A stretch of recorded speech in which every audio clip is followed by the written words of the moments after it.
who is just 22 years old, coming from Crystal Palace, having had loans at Huddersfield and Barnsley last season. Carter Vickers wins the header, but goes back towards his own keeper. Fortunately for him, Sinisalo was on his toes before Murray could get there. And Cameron Carter Vickers actually scored an own goal in that Dundee victory back in October up at Dens. As Celtic go long again, Goodman's well out of his goal and he hoists it over the halfway line. Bevan will try and make something of it, but Tierney gets there. Nugent looked like he was pushed there, but Matthew McDermott's allowed play to continue. Dundee in possession.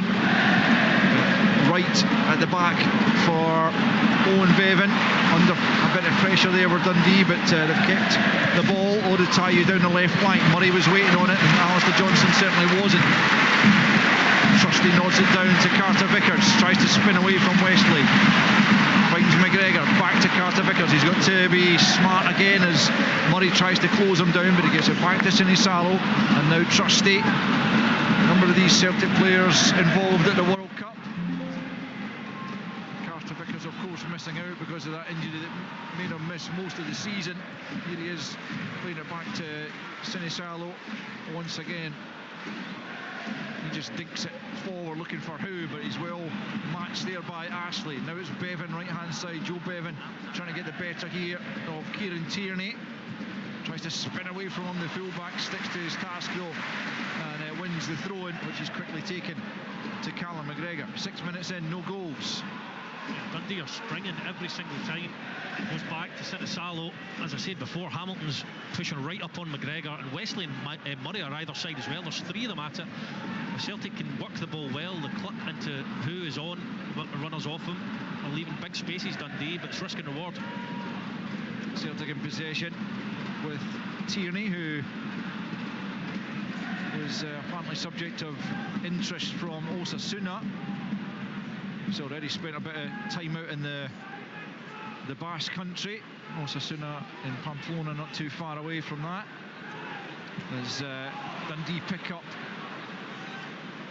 Dundee have started off very, very positive. Right at the front foot, not giving Celtic any time whatsoever on the ball. And I'm quite enjoying watching their pressing style, because they're giving up the long ball, as Rory was saying, right into who, and he's not managed to hold up the ball against Ashley yet. But look, it's early in the game so far. Can they keep this up for 45? Trusty picks up possession just inside the Dundee half, nicks it through to Johnston, who plays a little bounce pass with Nugent. Then it's forward to who, he tries a little reverse, but it breaks out to Duran instead, right hand side of the penalty area. Duran on the left foot plays it back to McGregor. McGregor for Trusty, who's midway inside the visitors half. Shot for Tierney out to the left hand side for Yang, who's up against Dre right here. Comes in field onto the angle of the box, goes back the way to Tierney, and then back further to Trusty, who's now on the edge of the centre circle. Cameron Carter Vickers turns it all the way back to Sinisalo. Good pressing again from Dundee to force Celtic, by the way. Stephen Presley animated on the edge of his technical area there, urging his side to get up the field when they can. Here's Johnston though for Celtic, coming in field.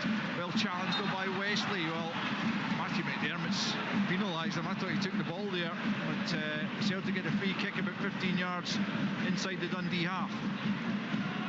So aggressive, Alistair Johnson. It's so difficult to play against Charlie Riley a couple of times.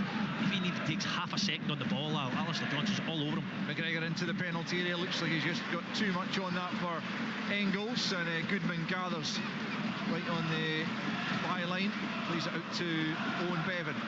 Odutayu back in field into the 6-yard box to his goalkeeper, taking a slight chance there, but it was a good pass, to be fair, to the full-back. That's not a good one though from Dre Wright. He's giving it straight to Nugent. A chance for who, and he drags it wide. First chance in a Celtic jersey for Casper Who to get off the mark, and he rather rushed his shot and pulled it well wide. But what was Dre Wright thinking, giving it straight to Nugent in a dangerous area?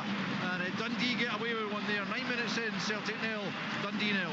Yeah, I spoke about risk and reward, Al. Well, that was a massive risk that probably didn't need to be taken at that time. And when it pops out to Who, I'm thinking it's easy from here. Listen, nobody's missed a chance from the stand, but at the same time, instep, maybe try and find that far corner. He snatched at it a little bit. Long ball from Goodman's, well won by Trusty, and then Duran sends it on to the left-hand side for Yang to chase. Trey Wright will go back with him. Yang will get there first down at the corner flag. Back the way and finds Engels. Back with Yang once more on the left-hand side. Just turns it back to Trusty. About 15 yards inside the Dundee half. Square to Carter Vickers. And now Duran once more. Playing on the right-hand side up against Iritayo. Seen plenty of the ball. Trusty now once more on the halfway line. Into Tierney. Back with Trusty once more. You can see Dundee's front two just trying to stop the ball to Callum McGregor at all times. Then if it does go, you can see Ethan Hamilton trying to jump up there as well, but look, they're happy enough to leave the two centre halves on the ball and try and make them make the decision to pass forward. Sinisalo has it at his feet. 10 minutes have come and gone, no goals at Celtic Park as the champions look to get off to a winning start. Free kick goes Dundee's way. It's got to play advantage out. Ethan Hamilton was bounding forward there, and there was, what, 4 players up in support of him. Why on earth's Matthew McDermott calling that back? Yeah, my assumption was it would go Celtic's way, simply on the basis that it seemed bizarre to give the free kick when Ethan Hamilton was breaking. Well, referee stopping play, and it will be a Dundee free kick, but that allows Celtic to get everyone back behind the ball to defend this. The free kick awarded to them in the centre circle. Simon Murray, I think, is asking the exact same question as we are, as Dre Wright prepares to take the free kick.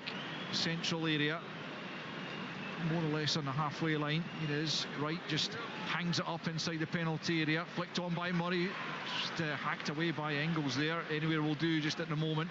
Returned by Finnegan. Hamilton also trying to keep it alive. Finnegan picks up once more midway inside the Celtic half. Then Hamilton works it back the way, but Celtic have pinched it. It's Yang for Duran, just couldn't quite take it in his stride. Dundee trying to win it back, and they have done, and it's Murray in the centre circle. Can he release Joe Bevan? Austin Trusty gets his head to that ball through the middle, and then he releases it out to the left-hand side for Tierney. Tierney coming forward into the Dundee half now. Back the way to Engels. Engels just nudges it to his captain, Callum McGregor. Just outside the centre circle, straight ball forward for Nugent, and then into the feet of Yang, who's central now. Tierney's outside of him. Tierney with the ball into the box. Nugent is deflected wide by who? Again, it's a glorious opportunity. Nugent's effort just fell kindly for who? Just tried to redirect it goalwards, but he sent it wide of goal. It's another big opportunity for the Dane. It's another one that's gone just wide of target. 0-0. Very reactive there. It just came to him, and went naturally. It's a hard one to take for any striker if he's not ready, and he just naturally just touches it just that little yard wide. But you can see the difference. Kieran Tierney had a fantastic pre-season. You can see him getting back into getting crosses in the box, little cutbacks. Hopefully this is Kieran right back to being able to play 90 minutes every week, because when he's there, he's one of the best left backs in the country. Absolutely. What a ball it was for Nugent. I'm not sure the ball was going to end up in the back of the net had no one got a touch on it, but certainly when who connected with it just 6 yards out, if that. It was a big chance, but that's a couple that have come and gone for him, but he'll get plenty more, you would imagine. And his numbers in recent years for Bodo Glimt tell you he knows how to find the back of the net. 15 last season, 11 assists as well, so it's not just goals he brings. But Dundee have got a throw in here, a long one comes into the Celtic box, it's flicked on. Wesley spins, it's going to come for Murray, knocks it back. Oh, it's just wide. Charlie Riley from 8 yards sends it wide of Sinisalo's post. That was a big opportunity at the other end this time for Dundee, as the long throw caused a bit of confusion, but Charlie Riley could not hit the target, and it's still 0-0. Yeah, I don't know what Scott thinks, but that's Austin Trusty lost 2 aerial battles now, one against Simon Murray, who you'd expect him to beat in the air, and one against Ethan Hamilton, I think it was there. The ball ends up at the feet of Charlie Riley. He tries to find the near corner. I think he tries to do the right thing, he just doesn't execute it very well. Trusty's opportunity yet again now, he scales it out for 2 games, so early doors you could have Carter Vickers and Trusty playing for the next 6 months of the season if they start really well, and that's not a positive start for Austin Trusty. Ball's out for a throw in this near side. Couple of chances for Celtic, Casper Howe early on, but that was a chance also for the visitors, and Charlie Riley, well, they might not see too many better over the course of the evening, but couldn't hit the target. Links here with Simon Murray, who nudged it back to him there for the goal scoring opportunity. Dundee are playing with some confidence here at Celtic Park. Don't look overawed at the prospect of facing the champions here on Flag Day, and they've won themselves another throw in virtually identical position to the one that came in just a moment ago. And they'll try and launch one once more, you would imagine, as Alistair Johnston's just down tying his bootlace. There'll be a momentary pause while the Canadian does that, but Dundee starting positively, causing Celtic a couple of issues, and they'll try and create another one right here with a long throw in from the right hand side. Plenty of bodies in navy blue in that Celtic penalty area. Celtic with everyone back inside their own box as well to defend the situation. They know that they're in a game right now, and they don't want to fall behind. Just over a quarter of an hour gone. Dre Wright goes and offers himself short, and that's where the ball goes. His ball back is a poor one. That's slack from Wright. It's out from Yang for another throw, and not quite as far forward. I reckon they can probably still get this one into the box, not perhaps quite as close as they would like to the danger area, but let's see. It will come straight in this time to the near post. Hamilton gets the flick on. It's Carter Vickers who takes charge and just knocks it away. Picked up again by Astley. Astley plays it forward once more. Joe Bevan will go and try and keep it alive at the corner flag. Celtic haven't been able to clear the lines. It's Hamilton picking up once more. Now Tierney steps in and right-footed knocks it long up towards the halfway line. Odetayo returns it. Tierney's underneath it once more, heads it out of play this time, and it'll be another opportunity for Astley to put the ball in the box. Yeah, the frequency in which Dundee are making first contact in the Celtic box will be a concern for Martin O'Neill. Can't see Martin O'Neill just sitting calmly on his seat in the dugout at the moment, but in comes another ball into the Celtic box. That time it was who that got to it first. Finnegan meets it on the volley, but he rather sliced it, and it took a deflection on its way, but nowhere near the target. Behind for a goal kick to Celtic. 16 and a half played, and it's Celtic 0, Dundee 0. It's a good contest so far. Yeah, it's been good. It's been end to end, if I'm honest, and there's going to be a couple of chances the way both teams play, but every time Sinisalo gets the ball, Dundee are going man for man, and they're leaving a humongous gap, and right, a little clip right in front to Casper, and he's not managed to hold the ball up yet. He's flicked one on, but if he can manage to hold it up, it'll take a lot of pressure off that back line having to build up through a good Dundee press. He's got the ball back to Yang here, and now it's Tierney back out to Yang left hand side, about 25 yards from the Dundee goal line, into Nygren, and then back to Trusty. Quick ball to Carter Vickers midway inside the Dundee half, out to Duran now, up against Odetayo on this Celtic right hand side. Back to Carter Vickers once more. Looks like he's never been away at this stage, just strolling around as he always does, always makes things look so effortless. Trusty going back to his goalkeeper. You can see Carter Vickers and Johnson being a big miss last season. Absolutely. All the way through.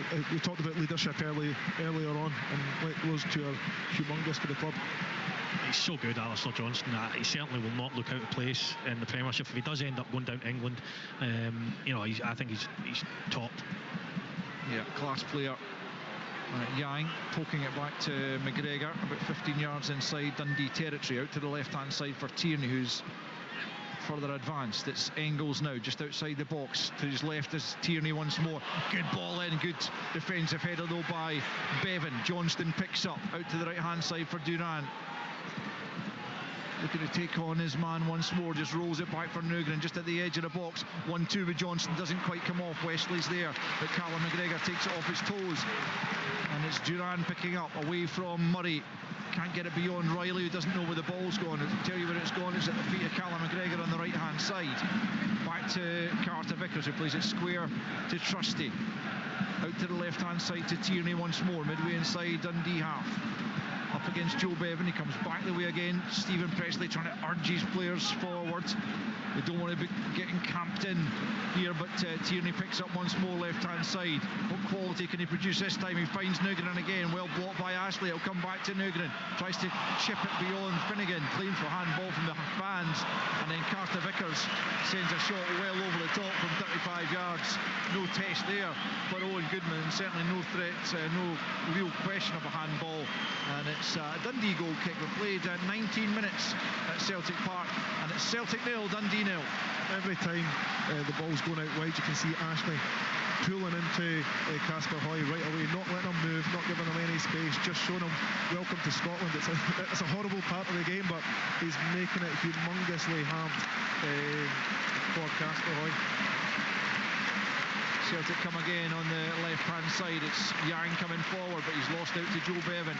He will now bring it over the halfway line. Yang with a brilliant challenge to recover, sliding in, had to get that spot on to avoid the foul, and he won the ball very cleanly, and Celtic pick up once more.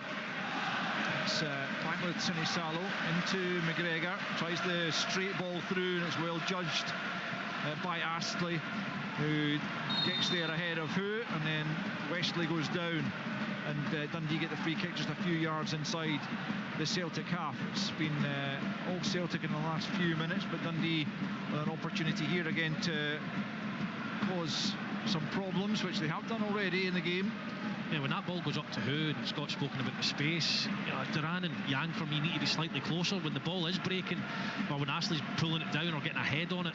They're holding their position out wide, which is fine. You want chalk on your boots at times, but you need to read the situation. When the ball goes up there, you need to try and get contact. Dre Wright, free kick into the back post area. It's headed away and then further away by Yang. Picked up by Joe Bevan, rolls it back to Dre Wright inside the centre circle.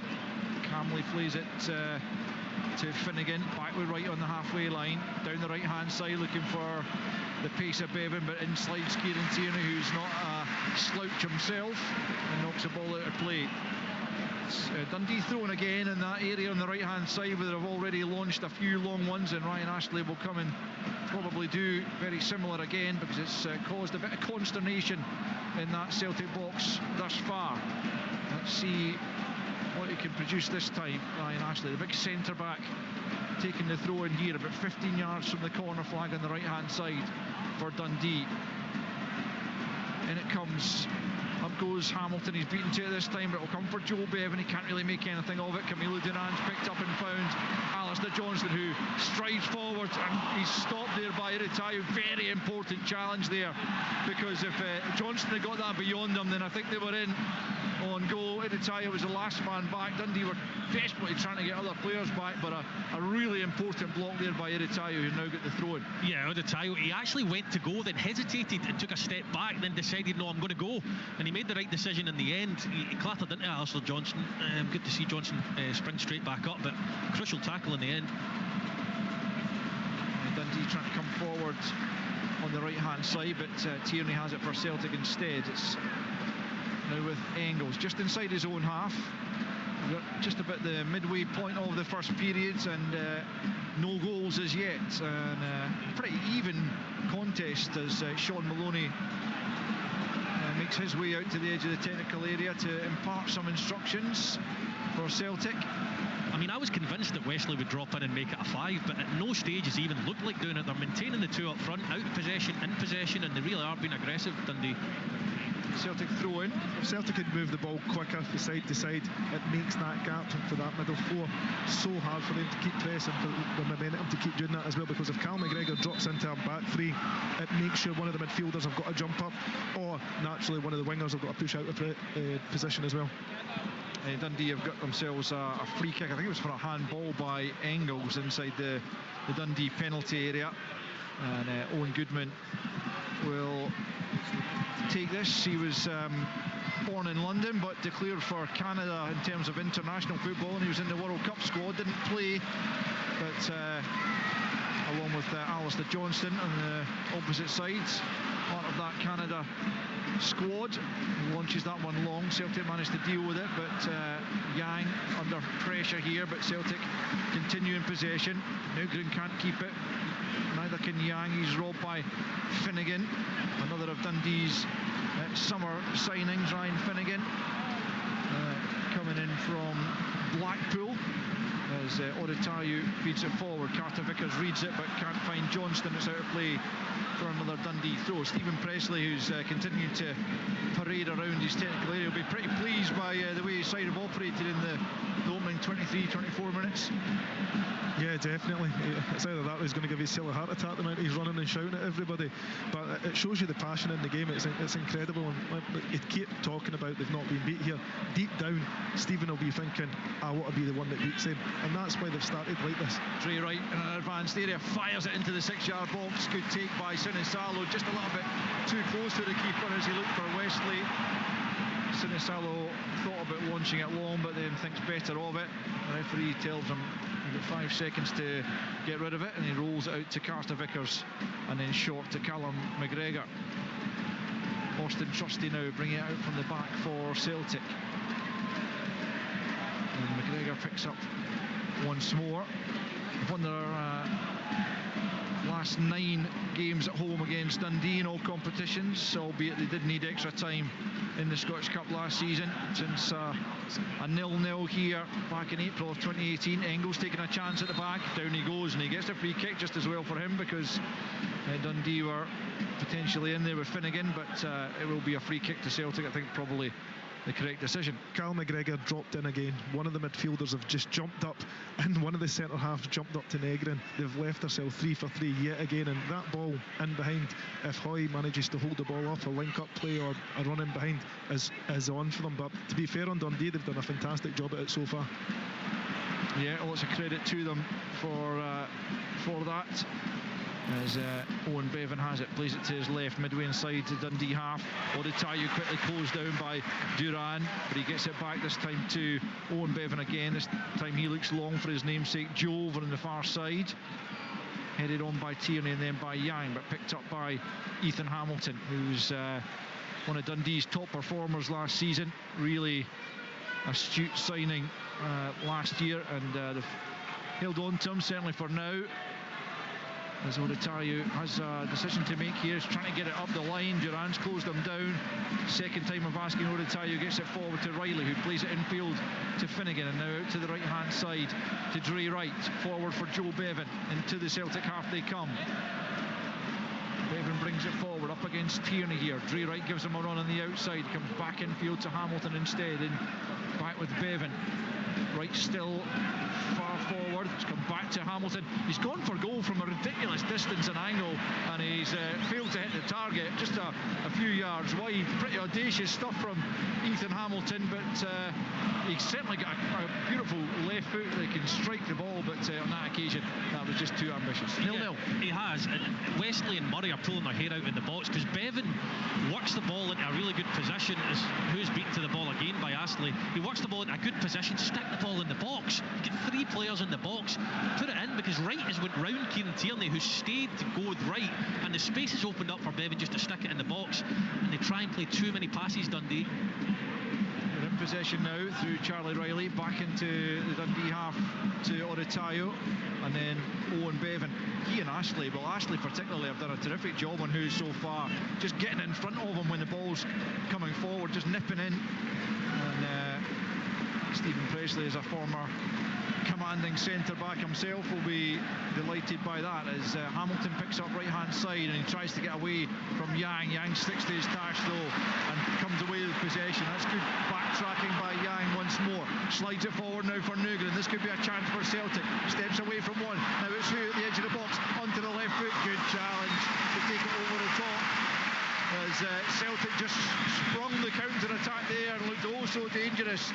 Like, really good challenge again on Hughes. He got the shot away, might well have been on target, but for the deflection over the top, and Celtic have a corner. 0-0. Fantastic breakaway from Celtic, great pace. Negrin's nice ball as well, and who's just a little bit unlucky. Like Dundee throwing bodies at it, making sure that they're defending the goal.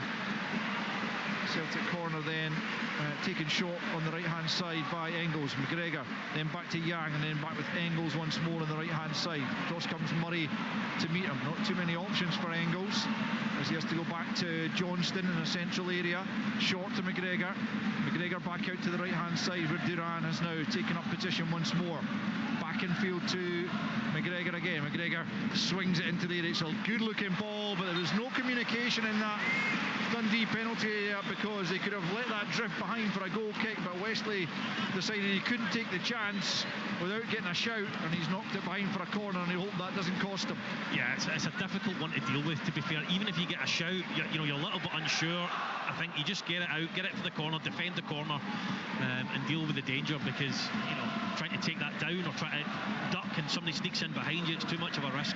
Engels then on the left hand side now. This will be the in swinger, which can prove also dangerous. And it comes to the 6-yard box. It's knocked out the way. Yang doesn't get a hold of the volley, but he picks up once more, tries to find who. He'll keep it in on the right hand side, up against Wesley here, who's right back in his own defensive area. Yang now back to Nugren, quickly closed down by Riley, but gets the pass off to McGregor, who sends it in to the area again, but Murray's there, gets it forward to Joe Bevan, under pressure from McGregor, but works it back to Dre Wright. Now Finnegan and Ashley taking no chances, swings it out to the left hand side. It's turned into a good ball for Odatayo, trying to get himself away from Duran on this left hand side, up to the halfway line and back to Riley, infield to Hamilton, just on that halfway mark. Now Finnegan just in the centre circle. Hamilton back to Bevan, and then to his right to central defensive partner Ashley, and then out to Joe Bevan, right hand side. Back with Ashley once more, just inside his own half. We've played a half an hour and it's still goalless here at Celtic Park. Chances at either end. Casper, who's had a couple, hasn't been able to find the back of the net as yet, but here's the other summer signing, Duran, linking with Yang into the area. Can he get the shot off here? Yang onto the right foot, closed down by Finnegan, and then it just falls kindly for the goalkeeper before Dre Wright takes a big swing at it, and Goodman will gather, but good purposeful run by Yang, but again Dundee getting the numbers in and getting the challenges in and preventing the effort on goal. Yeah, I mean, Yang doesn't do a lot wrong, to be fair. He maybe just wants half a second too long in the box, but he actually creates the space really, really well. It's difficult to be too critical. It's just really good defending, really good desire to get back and help your team from Finnegan. Finnegan's done well again in the centre circle, and now he's breaking forward. Can he pick a pass here for Joe Bevan? Bevan almost in here. Can he get the shot off? It's blocked by Tierney, who came all the way across from the left back position to block that shot, and it's behind for a Dundee corner. Great run by Bevan, but to be fair, well matched by Kieran as well. Managed to keep them there and gets the block in fantastically as well. Corner kick then for Dundee, left hand side, to be taken by Charlie Riley. Right footed here, will be an in swinger as Dundee look to try and make the breakthrough here at Celtic Park, as they did in the Scottish Cup. So back post ball, Sinisalo gets a glove to it, helps it on out of play over in the far side. Actually, it's been kept in by Joe Bevan right on that right touchline. He's going to swing it back in to the back post again. Johnston not taking any chances, just nods it behind, and it will be another Dundee corner on this left hand side. It's decent pressure from the visitors. Sinisalo does really well, takes the pressure right off the defence, comes in commanded. It's right on top of the 6-yard box, two centre halves. He comes over the top and takes it brilliantly. Charlie Riley again will try from this left hand side for Dundee. It's not been all plain sailing for Celtic this evening so far. Dundee looking to make it even choppier waters for them. The corner comes to the back post once more, then it comes to Owen Bevan, against the header on target, but it's clutched by Sinisalo before it finds the top corner. Just wasn't enough power, and it was difficult to generate that power, but it is an effort on target. Sinisalo has to make the stop. 0-0. Crowd getting a little bit restless there. They felt that the ball should have been switched to Alistair Johnston early doors. Never quite did it, but Dundee, I've been really impressed with them. I maybe did them a disservice talking about outballs and things like that, because surely through their willingness to be brave and press Celtic, that's how they've got their joy. Here's Tierney, midway inside the Dundee half, out to Yang. Yang looking for Engels, but can't find him. Dundee win it back just at the edge of their own area. Hamilton to Odatayo, back to Owen Bevan, who will play it forward, looking for Riley. Closely matched here by Alistair Johnston. Down goes Riley. Johnston's won it. Referee says play on. Duran finds Johnston once more. Crossing opportunity. Owen Bevan in the way, and Odatayo will complete the clearance up towards Wesley. Carter Vickers giving him no time whatsoever though, and gets it to McGregor, and now it's Trusty. Celtic fans looking for more from their side. It's Tierney into the box, away by Ashley, and then further on by Charlie Riley. And Simon Murray penalised for his challenge on Alistair Johnston as he tried to spin away from him. And Simon Murray has thrown the ball away. Matthew McDermott wants a word with him now. He's living dangerously there, the Dundee captain. I think it probably feels a little bit hard done by in terms of the free kick award. Alistair Johnson knew what he was doing there. He just seen it, made the contact and just makes the most of it, and gets himself a foul, and they were under a little bit of pressure there as well. No yellow for Simon Murray, but I don't think he'll get away with any more of those. Stephen Presley was the best in history at that as well, and he's moaning about the free kick. He was, you're right. He used to dive down on the ball as well, just grab two hands. Here's Duran, right hand side, up against Riley, gets away from him, but not Oritayo, who blocks behind for another Celtic corner. Just over 10 to the interval. Celtic still looking for that opening goal, which would ease a few nerves around Celtic Park for sure. Dundee have been pretty impressive, you would have to say, and kept them at bay thus far. But here's Engels from the right hand side to swing this one in. The Belgian Nygren standing free. Let's see if he can hit him. It's to the back post, doesn't quite come to Nygren, but it will come out to Yang as it's headed half clear. Now it's Nygren left hand side. Has to come back the way, looks for options. One of them's Engels. Engels just nudges it back to Johnston. Johnston out to the left hand side to Yang. Forward it goes to Duran, who's on the left hand side just for the moment. Blocked by Dre Wright as Duran tries to get it into the penalty area. Throw in quickly taken back to Yang, and now Engels midway inside the Dundee half, left hand side. And now Tierney. Tierney just stabs it into the area. It's Dundee getting ahead to it again inside the area. Look like Ashley once more, who's been very commanding at the back for the D. As Engels has it once more, midway inside the Dundee half. Dundee will be desperate to get to half-time without conceding. Can they do that? It's Tierney inside the penalty area, just comes out of it once more to Yang. Disguised pass back to Tierney left-hand side. Goes for the 1-2, too much on it from Engels though, behind for a goal kick. We've played now 36 minutes at Celtic Park on flag night, and it's Celtic 0, Dundee 0. It was never going to be as easy as what everyone thought it was going to be. I still think Celtic can win this. The main thing is the control in the game. They have to keep the control in the game. The 2-8s in the middle of the park, as long as one of Dundee's midfielders jump, they've got to try and find the spare man in there, and then it has to be the pace that they attack it. Goal kick taken by Goodman, goes long. Trusty's there ahead of Murray. Over the halfway line it comes. Dre Wright, we're keeping an eye on that, but couldn't get a meaningful clearance. Nygren finds Yang over on the left hand side. Wright trying to stick with him here. Yang rolls it back to Tierney. Tierney square for Callum McGregor now. Back to Tierney left hand side, the angle of the box. Waits for McGregor to go beyond them, then comes back inside, rolls it to Cameron Carter-Vickers, midway inside the Dundee half, out to Camilo Duran, up against Oritayo, and they find half a yard to get a shot away. Instead he rolls it to Callum McGregor. McGregor into Yang at the edge of the box, back out to Tierney. Tierney sends it in, free header here, spun wide from Arne Engels, 8 yards from goal, and he was all alone, picked out there by a wonderful ball from Tierney, but he couldn't find the right angle as he tried to look for the bottom corner, maybe a yard wide of the far post.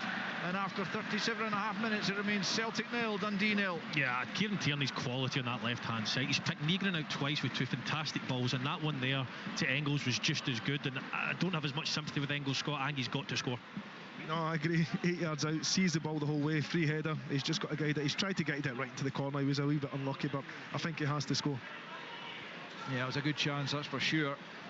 Dundee breathing a sigh of relief on that occasion. Still goalless though in the closing stages of the first period between Celtic and Dundee, as Nygren just plays it back to McGregor, who releases Engels here. Celtic have got bodies forward, have got a man over. Can they find them? Engels can't get the ball beyond Ashley, who once again gets an important intervention in the Dundee backline. Comes out to McGregor.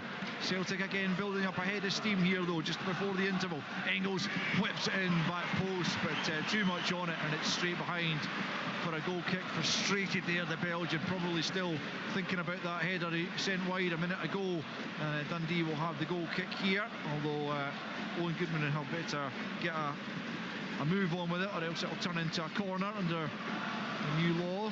that was Miles' better play, the speedy play, intent to pass forward and to run forward as well, is what's maybe been lacking in the first 15-20 minutes. But for the last couple of minutes they managed to lock Dundee in as well, but play through Dundee, and they've mixed it up a little bit. A few crosses, few balls into strikers' feet, and a little link-up play as well. So like Celtic, they have got the quality, they just have to show that little bit more intent. Dundee have it, but they're going back the way, and it's Owen Bevan on the edge of his own area, plays it square to Ashley. Will be closed down by Who. Forward it goes. Carter Vickers bravely in to win the header, and he gets it forward to Who. Nugren couldn't bring it under control. It was just beyond them, in fairness to him, couldn't stretch far enough to reach it, and Dundee pick up once more in defence, and it's Odetayo. He'll try and send that long, looking for Wesley. Across comes Carter Vickers, gets something on it. Johnston didn't quite manage to keep it in play, and will be out for a Dundee throw-in. Sean Maloney is screaming at Duran to get closer to Odetayo and put him under pressure, just to press the ball so the others can follow, and he turns away, and he looked a little bit frustrated, Maloney, that he wasn't putting pressure on the ball, Duran. Yeah, Martin O'Neill's up and out of his dugout now, at the edge of his technical area, maybe hoping for a bit more from his side. Haven't played badly by any stretch of the imagination, but they've been well matched by a courageous Dundee side here. Celtic pick up possession midway inside their own half, and it's McGregor out to Yang forward looking for Nugren, but wasn't a great ball, knocked out of play by Ashley for a Celtic throw-in over on the far side. About 4 minutes left in this first period. I don't think there'll be too much in the way of added on time either, as Trusty just knocks it back to his goalkeeper at the edge of his box, Sinisalo, and then back from Carter Vickers once more to the Finnish goalkeeper. McGregor back to Sinisalo once more, and he goes long looking for Who. Looked like he's a shove in the back that time from Ashley, but the referee's allowed an advantage because Engels is picked up in an advanced area, turns back the way, then tries to find Tierney. Tierney's in a goal. Great save from Goodman. Really good save away to his right, because Tierney really got a hold of that coming in, steaming into the penalty area, caught it flush on the left foot, but Goodman flew to his right, knocks it behind for a corner. Celtic 0, Dundee 0. Well, that is the downside of how Dundee are playing. If Celtic, start to move the ball quickly, as Scott alluded to before, move it through the lines, then they are exposed. Dundee, I thought he'd slowed it down too much, Engels, but it's a beautiful ball into Tierney to hit first time, and Owen Goodman with a top save. Here's Engels then on the left hand side to swing the ball in from the corner kick. Right footed, near post ball, well met by Dreyright, gets plenty of distance on the header, picked up by Johnston, who's the deepest man back for Celtic. Nugren trying to move away from Wesley here midway inside the Dundee half, just leaves it to McGregor out to the left hand side where Engels is still lurking, having taken that corner. Back to McGregor, square to Carter Vickers about 20 yards inside the Dundee half, square again to Johnston, into McGregor. Now Dundee press, Carter Vickers is going to have to go all the way back. It's good pressing from Dundee once again. 2.5 left to play in this first period, a goalless first period at Celtic Park. You listen to Sports Sound on BBC Radio Scotland. It's a slack pass, and Carter Vickers has to bail out Engels there before Wesley could pounce. It's out for a throw-in over on the far side. It could have been a lot worse had Carter Vickers not been on his toes there. Yeah, I mean, you want to say a lack of communication, new teammates, etc., but those middle three have played together for a long time now, Engels, McGregor and Nugren, so you'd expect them to be more clued up on where each other are. It's just a total lapse in concentration. Dundee with an opportunity then through Ryan Ashley to launch the ball into the Celtic box here from the throw-in, right hand side, midway inside the Celtic half, and it comes from Ashley. Again, he's actually gone short into Joe Bevan. He gets it back right hand side, disguises away from Duran, then he fires it in near post, and now it's headed behind for a corner off Tierney, and Dundee will have another opportunity this time to put it in from the corner kick. Still goalless at Celtic Park as the champions look to get off to a winning start after stumbles already from last season's title rivals Hearts and Rangers. They've got Ethan Hamilton on the edge of the box. He's caused so many problems aerially in the box. I'm surprised, unless he's going to make a late run into the box. He hasn't thus far from corner kicks, but he's very dangerous, especially if he gets ahead of steam. Let's see, right hand side out, swinger to the near post. It might come to Hamilton.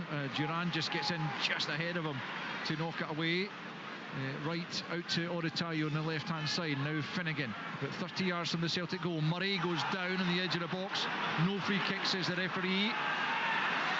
In that case, it probably was a dive from Murray, but Celtic have got possession and will try and bring it forward as Nugren picks up on the halfway line, closed down by Oratayo, sticking tightly to the Swede, who manages to hold on to possession and find Trusty. We're inside the final minute of the opening 45. We'll see shortly if there's to be any added on time from the fourth official, Lloyd Wilson. Celtic have it, looking to find a late first half goal as McGregor squares it to Tierney and out to Yang, left hand side. Now angle of the box on that left, he's overdone it, step over away from right, but he took a poor touch with the Korean and behind for a goal kick. I don't mind that for Jan, being a little bit more direct in that final third at times. He's got to go and match Dre right there, and he's got to go and try and put him on the back foot, and his touch was a little bit heavy, but no injury time played at all at Celtic Park then, and the half-time whistle sounds and it's goalless at Celtic Park, and Dundee can be well pleased with their first half efforts. Although Celtic have had a couple of sights of goal. Casper, who inside the opening quarter of an hour had a couple of his own, he dragged the first one wide after Nugren played him in following a Dre Wright mistake, and then there was another Nugren effort that who had to try and react to and sent it wide again. At the other end, Charlie Riley was laid off by Simon Murray, fired wide from close range before who had a shot deflected over the top. Owen Bevan had a header saved by Sinisalo before. In the closing stages, Celtic up the ante a little. Engels had a header from point blank range wide that probably should have scored with, and then Tierney denied by a really good save from Owen Goodman on his debut for Dundee in goal to deny the full-back the opening goal of the night. So on half-time at Celtic Park on flag night, it's Celtic 0, Dundee 0. Celtic versus Dundee. The Scottish Premiership, live on Sportsound on BBC Radio Scotland. Weekends are filled with things you must do, things you should do, and things you want to do. Too often the must and should do's push the want to do's until Sunday night or even next weekend. Well, it's time you started the weekend with something we all want, a smile on your face. So get the Saturday show in your weekend plans. Listen while you're doing chores or driving to the shops, and you'll already be doing a want to do at the same time as your must and should do's. Because you really must remember to pick the kids up from football. Must or should? The Saturday Show with Amy Irons and Stephen Mill. Saturday at 9 a.m. on BBC Radio Scotland and Sounds. You're listening to Sports Sound on BBC Radio Scotland with me, Kenny McIntyre. Tom Inglis alongside me in the studio. Goal is at Celtic Park, Tom, but it's actually been quite an intriguing game. I'm really enjoying looking at the stats. Celtic, as you'd expect, dominating that 66%. 10 shots to 6 in Celtic's favour, both with one on target. What have you made of it? Yeah, with the one on target, one each on target, it does not reflect the flow of the game. Dundee are playing very well. They're frustrating Celtic. They're holding them obviously to one shot on target. Casper, who had two very good chances in the first 12 minutes. First one was kind of sclaffed shot, rushed it, put it wide. The other one, he poked it wide, and it was a bit of a sitter, to be honest. He should have scored at least one of those. So it's all Celtic, but it's a lot of good, honest, organised defending from Dundee, who are pressing very, very hard. And this is a tough battle so far for Celtic. Scott, what have you made of Celtic in the first half? Yeah, they've done not too bad, if I'm honest. And they started a bit slow, but Dundee probably set the tone with a press early on in the game. But the longer and longer the game went on, the more chances Celtic were getting because they were picking off those little gaps. And Dundee's been brilliant, if I'm honest, the way they're going to press and leaving 1v1 at the back. But I think for me, if I'm Celtic in there, I'm sitting in knowing we can get opportunities. And I think Engels should have had a goal. He should have hit the back of the net with a header, and who's had a couple of chances as well that he probably should score one of them. But look, there's a lot of good things to come out. I think, look, for the first game of the season, it's been not too bad, and look, I think the main thing is you just try and get the 3 points the first game of the season. You try and get that relationship with Duran and Jan as well, working as much as you possibly can. And I wouldn't be surprised that if Celtic do come out and end up going into a 4-4-2 or a 4-1-3-2 and having the two up top. Scott, you touched on it in commentary, and I've been watching the game in here closely. I think Kieran Tierney has looked sharp, really fit and very strong tonight. He looks good tonight. Yeah, I don't think there's anybody better to play in that role than Kieran. His delivery in the box has been unbelievable. He's defending against Bevan, who I've watched a lot recently, and I really like. He's quick, he's sharp, he's direct on his left foot. I thought he's defended really well against them, but it's in that final club. You can see Kieran getting to the byline, putting crosses in, and like he's cut one back to Negrin, who should probably bury it, if I'm honest. But he looks more and more like he's enjoying his football, and that's what, like, he's probably had a bit of part season. He's probably not had a long time off, so he's been able just to pick himself over. What about Dundee then, Rory? Stephen Pressley must be delighted with that first half performance. Yeah, he'll be delighted that, you know, the instructions that he would have given his players before the game, you can clearly see what they're doing. You know, you see either Finnegan or Hamilton that goes right in with McGregor. Wesley and Murray remain high, splitting the centre backs and the full backs, and basically forcing Celtic to go with a little, not direct and pumping it long, just direct into who. And the two centre backs have done tremendously well against him. I don't think the service into him has been all that great, but he's a big guy. You'd expect him to win his fair share. So I think Dundee have done well. Having said that, as Tom alluded to with who's two chances, two big chances, Engels has got to score the header, as Scott says. Kieran Tierney has a left foot shot which is well saved by Goodman, so they have played well, Dundee, and maybe that's the slice of luck that they've been rewarded with those chances being missed for being so brave. I know Charlie Riley had one himself, but look, they've set their stall out and they have been brave, Dundee. It's just whether they can maintain that level of concentration, because the last 10 minutes of the first half, you know, when Celtic did break on them, they were breaking at pace and they were starting to get up to speed, Celtic, in terms of the passing. So I think both sides will, you know, to a degree have done well, and the second half it'll be interesting, as Scott says, to see, because I don't think Duran's looked particularly comfortable out on the right hand side, so we'll wait and see what's done in the second half tactically as well. Stephen Presley's lost a lot of players, Scott. As a midfielder yourself, talk to us about Ethan Hamilton, signed on a 3-year deal from Lincoln City last August.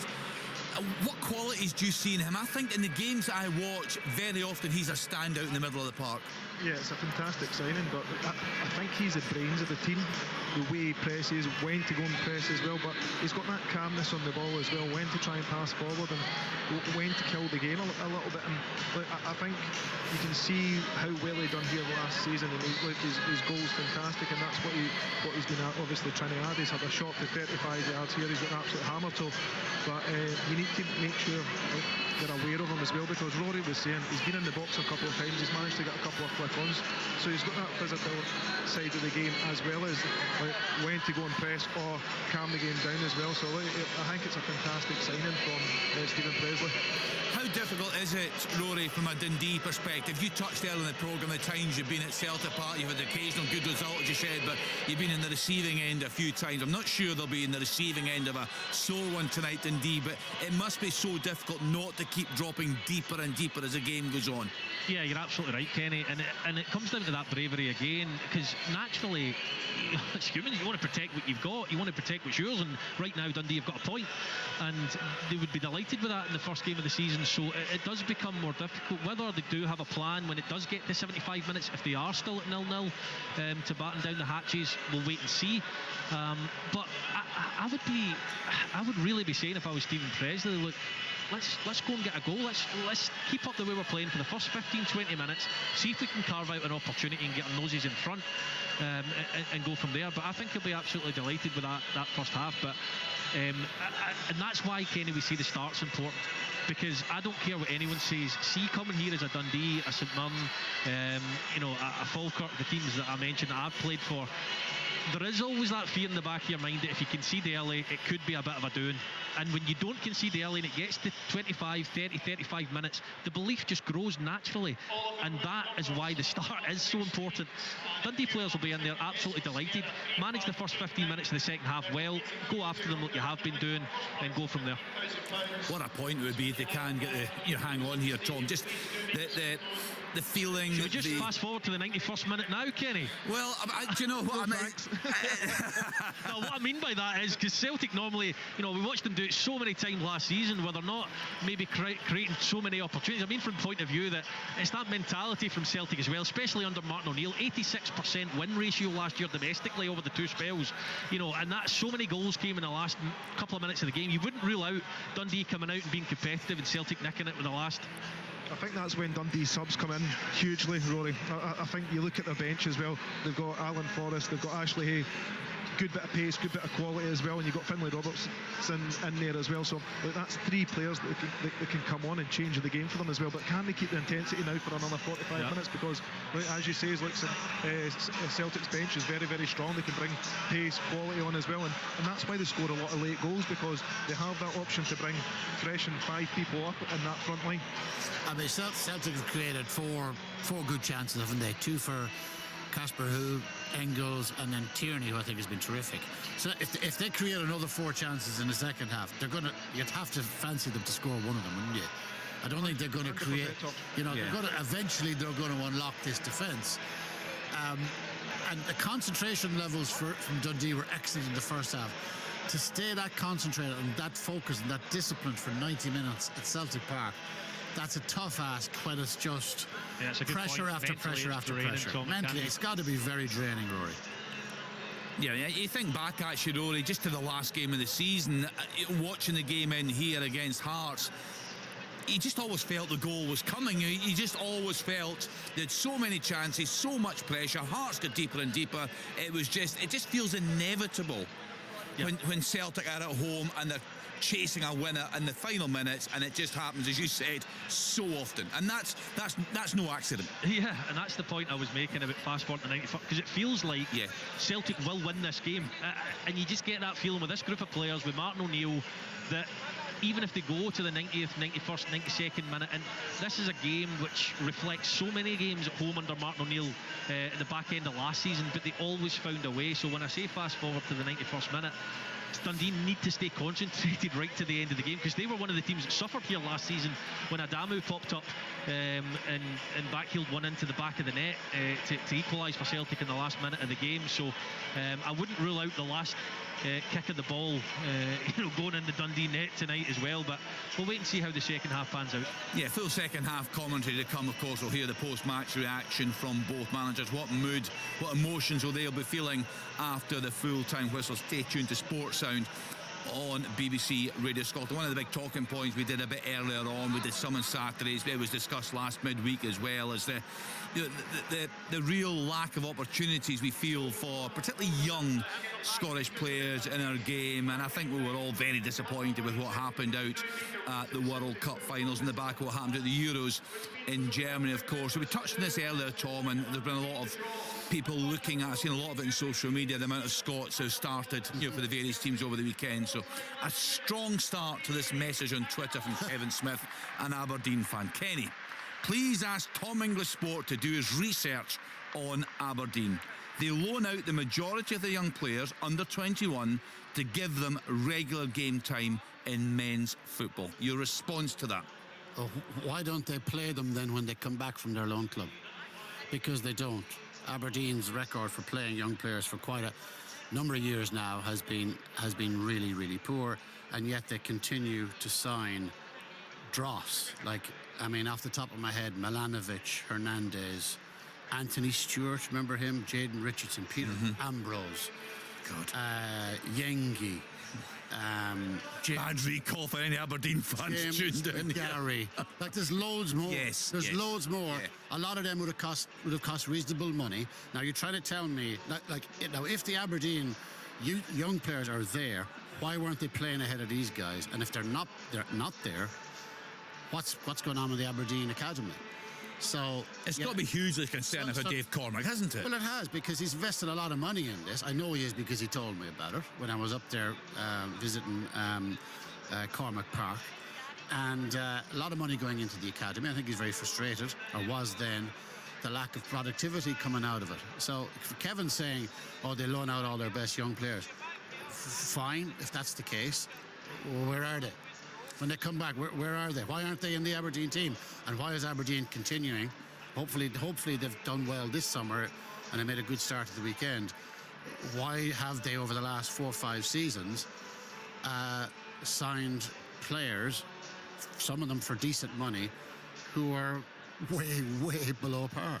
When we had Andy Gould in from the SFA last year, it was a good programme. They were doing this review, and one of the things that was proposed at that time, and it's since come in, is this cooperation agreement where the clubs can choose 3 clubs, I think, in the lower leagues to loan some players out to. Actually, one of our pundits spoke to me this week about this and said, look, he thinks it's a great idea but in practice it's not working, because a lot of these young players, they're not getting the game time when they go to the clubs, because the managers there, they're not invested in, so they're not going to take a chance. And his argument was, look, they're actually better staying at their own clubs, because instead of sitting at the bench there and being at a club with not such good facilities, presumably not such good coaches, they're actually better staying where they are and at least learning there. So that's another thing I'm sure that will be addressed when we get this report from Craig Mulholland of the SFA at the beginning of September. There is so much to talk about. There's layers upon layers of this, and there are some clubs who maybe in week 1 haven't happened to play their young players, but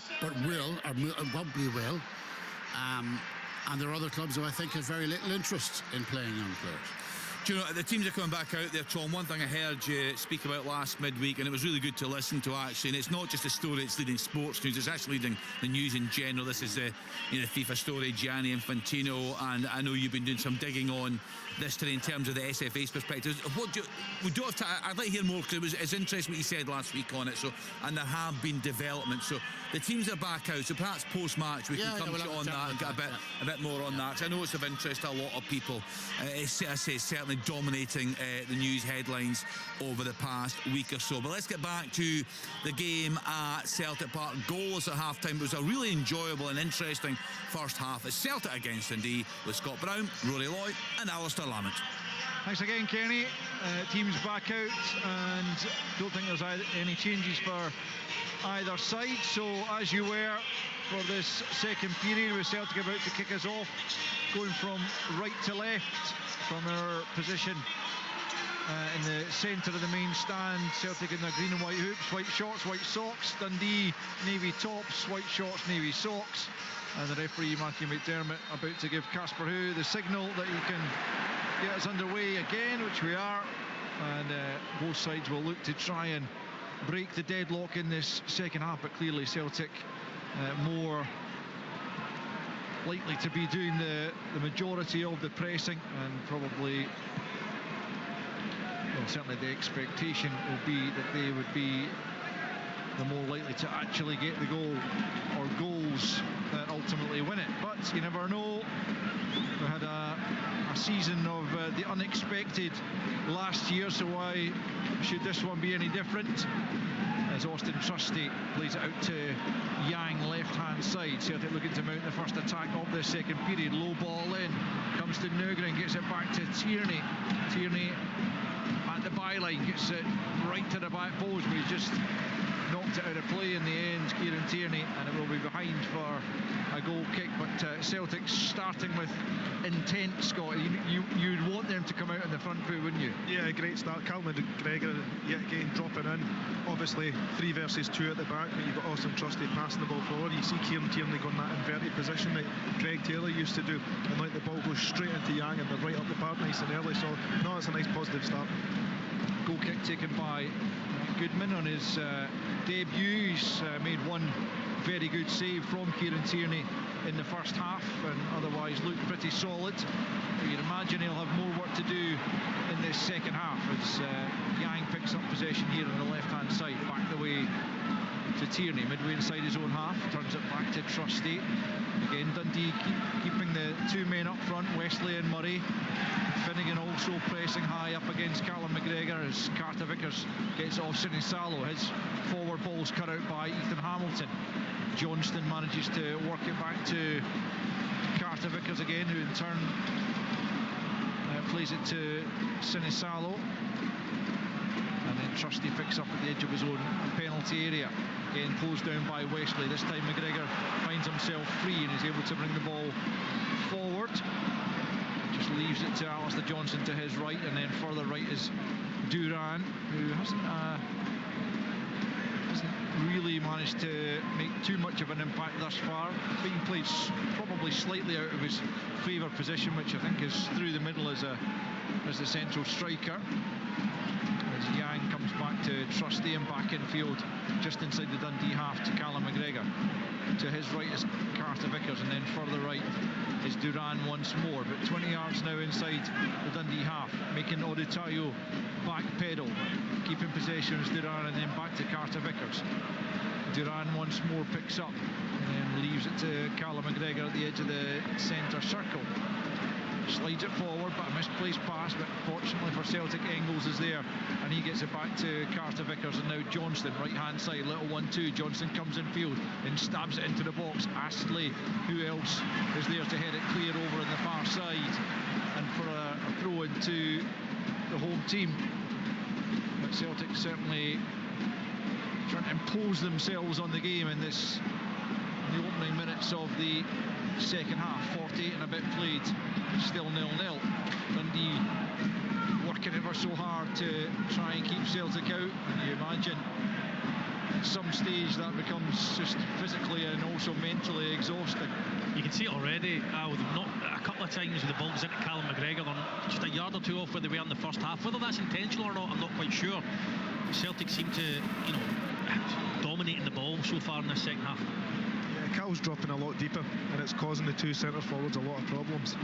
Nugent comes forward down the right hand side. Now it's Duran about 15 yards from the byline. Johnston makes a run for him, a lovely little chip ball into Johnston, who tries to get the ball across goal, but then he's penalised for just catching one of the Dundee players who got himself in between Johnston and the ball, and as Johnston tried to scoop the ball back into the middle, he caught the player and down he went, and the referee saw that as a free kick, which goes in Dundee's favour. 49 and a half played, still Celtic 0, Dundee 0. Great run for Alistair Johnston, just a fantastic ball as well by Duran, on his left foot, up and over the defender's head and right into Alistair Johnston's path. Yeah, unfortunate for them that didn't come off, didn't lead to anything further, as Goodman launches it long. Tierney cuts it out, but gives it straight to Riley, who goes down. The referee not interested in claims for a free kick, as Celtic pick up once more on the edge of their own box. Carter Vickers for Johnston. Johnston forward looking to link with who, but is behind him, and Wright picks up instead, and Dundee have it. Finnegan for Owen Bevan. Now Odutayo forward into the feet of Murray. Back to Riley on the halfway line. Quickly closed down by Carter Vickers. Really good challenge, and it breaks for Yang. Yang can now come forward. Slides it, but it's behind Nugent. Listen to the uproar from the home fans. That's a poor back pass from Odutayo, and Goodman forced to rush his clearance. Manages to get it half clear, and Dundee should be able to mop up. But Odutayo there really putting his goalkeeper in trouble, and he did well to recover there. Did Goodman, as Celtic almost found themselves in on goal, but just prior to that, Yang's pass behind Nugent, it was really unforgivable. It was a straightforward enough pass. Yeah, I mean, who had pulled out to the left-hand side and opened up the space, but I think Yang can run with the ball there. I think he can commit the defender before he makes the pass. He's good with the ball at his feet, Yang. It was just a poor decision in the moment.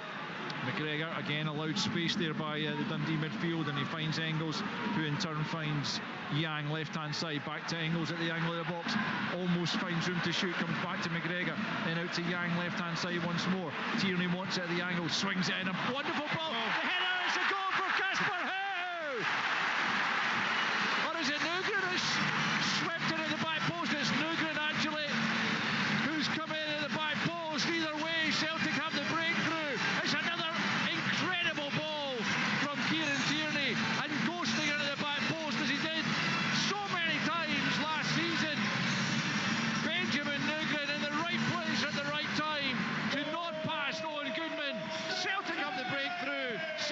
1, Dundee 0. What a ball from Kieran Tierney.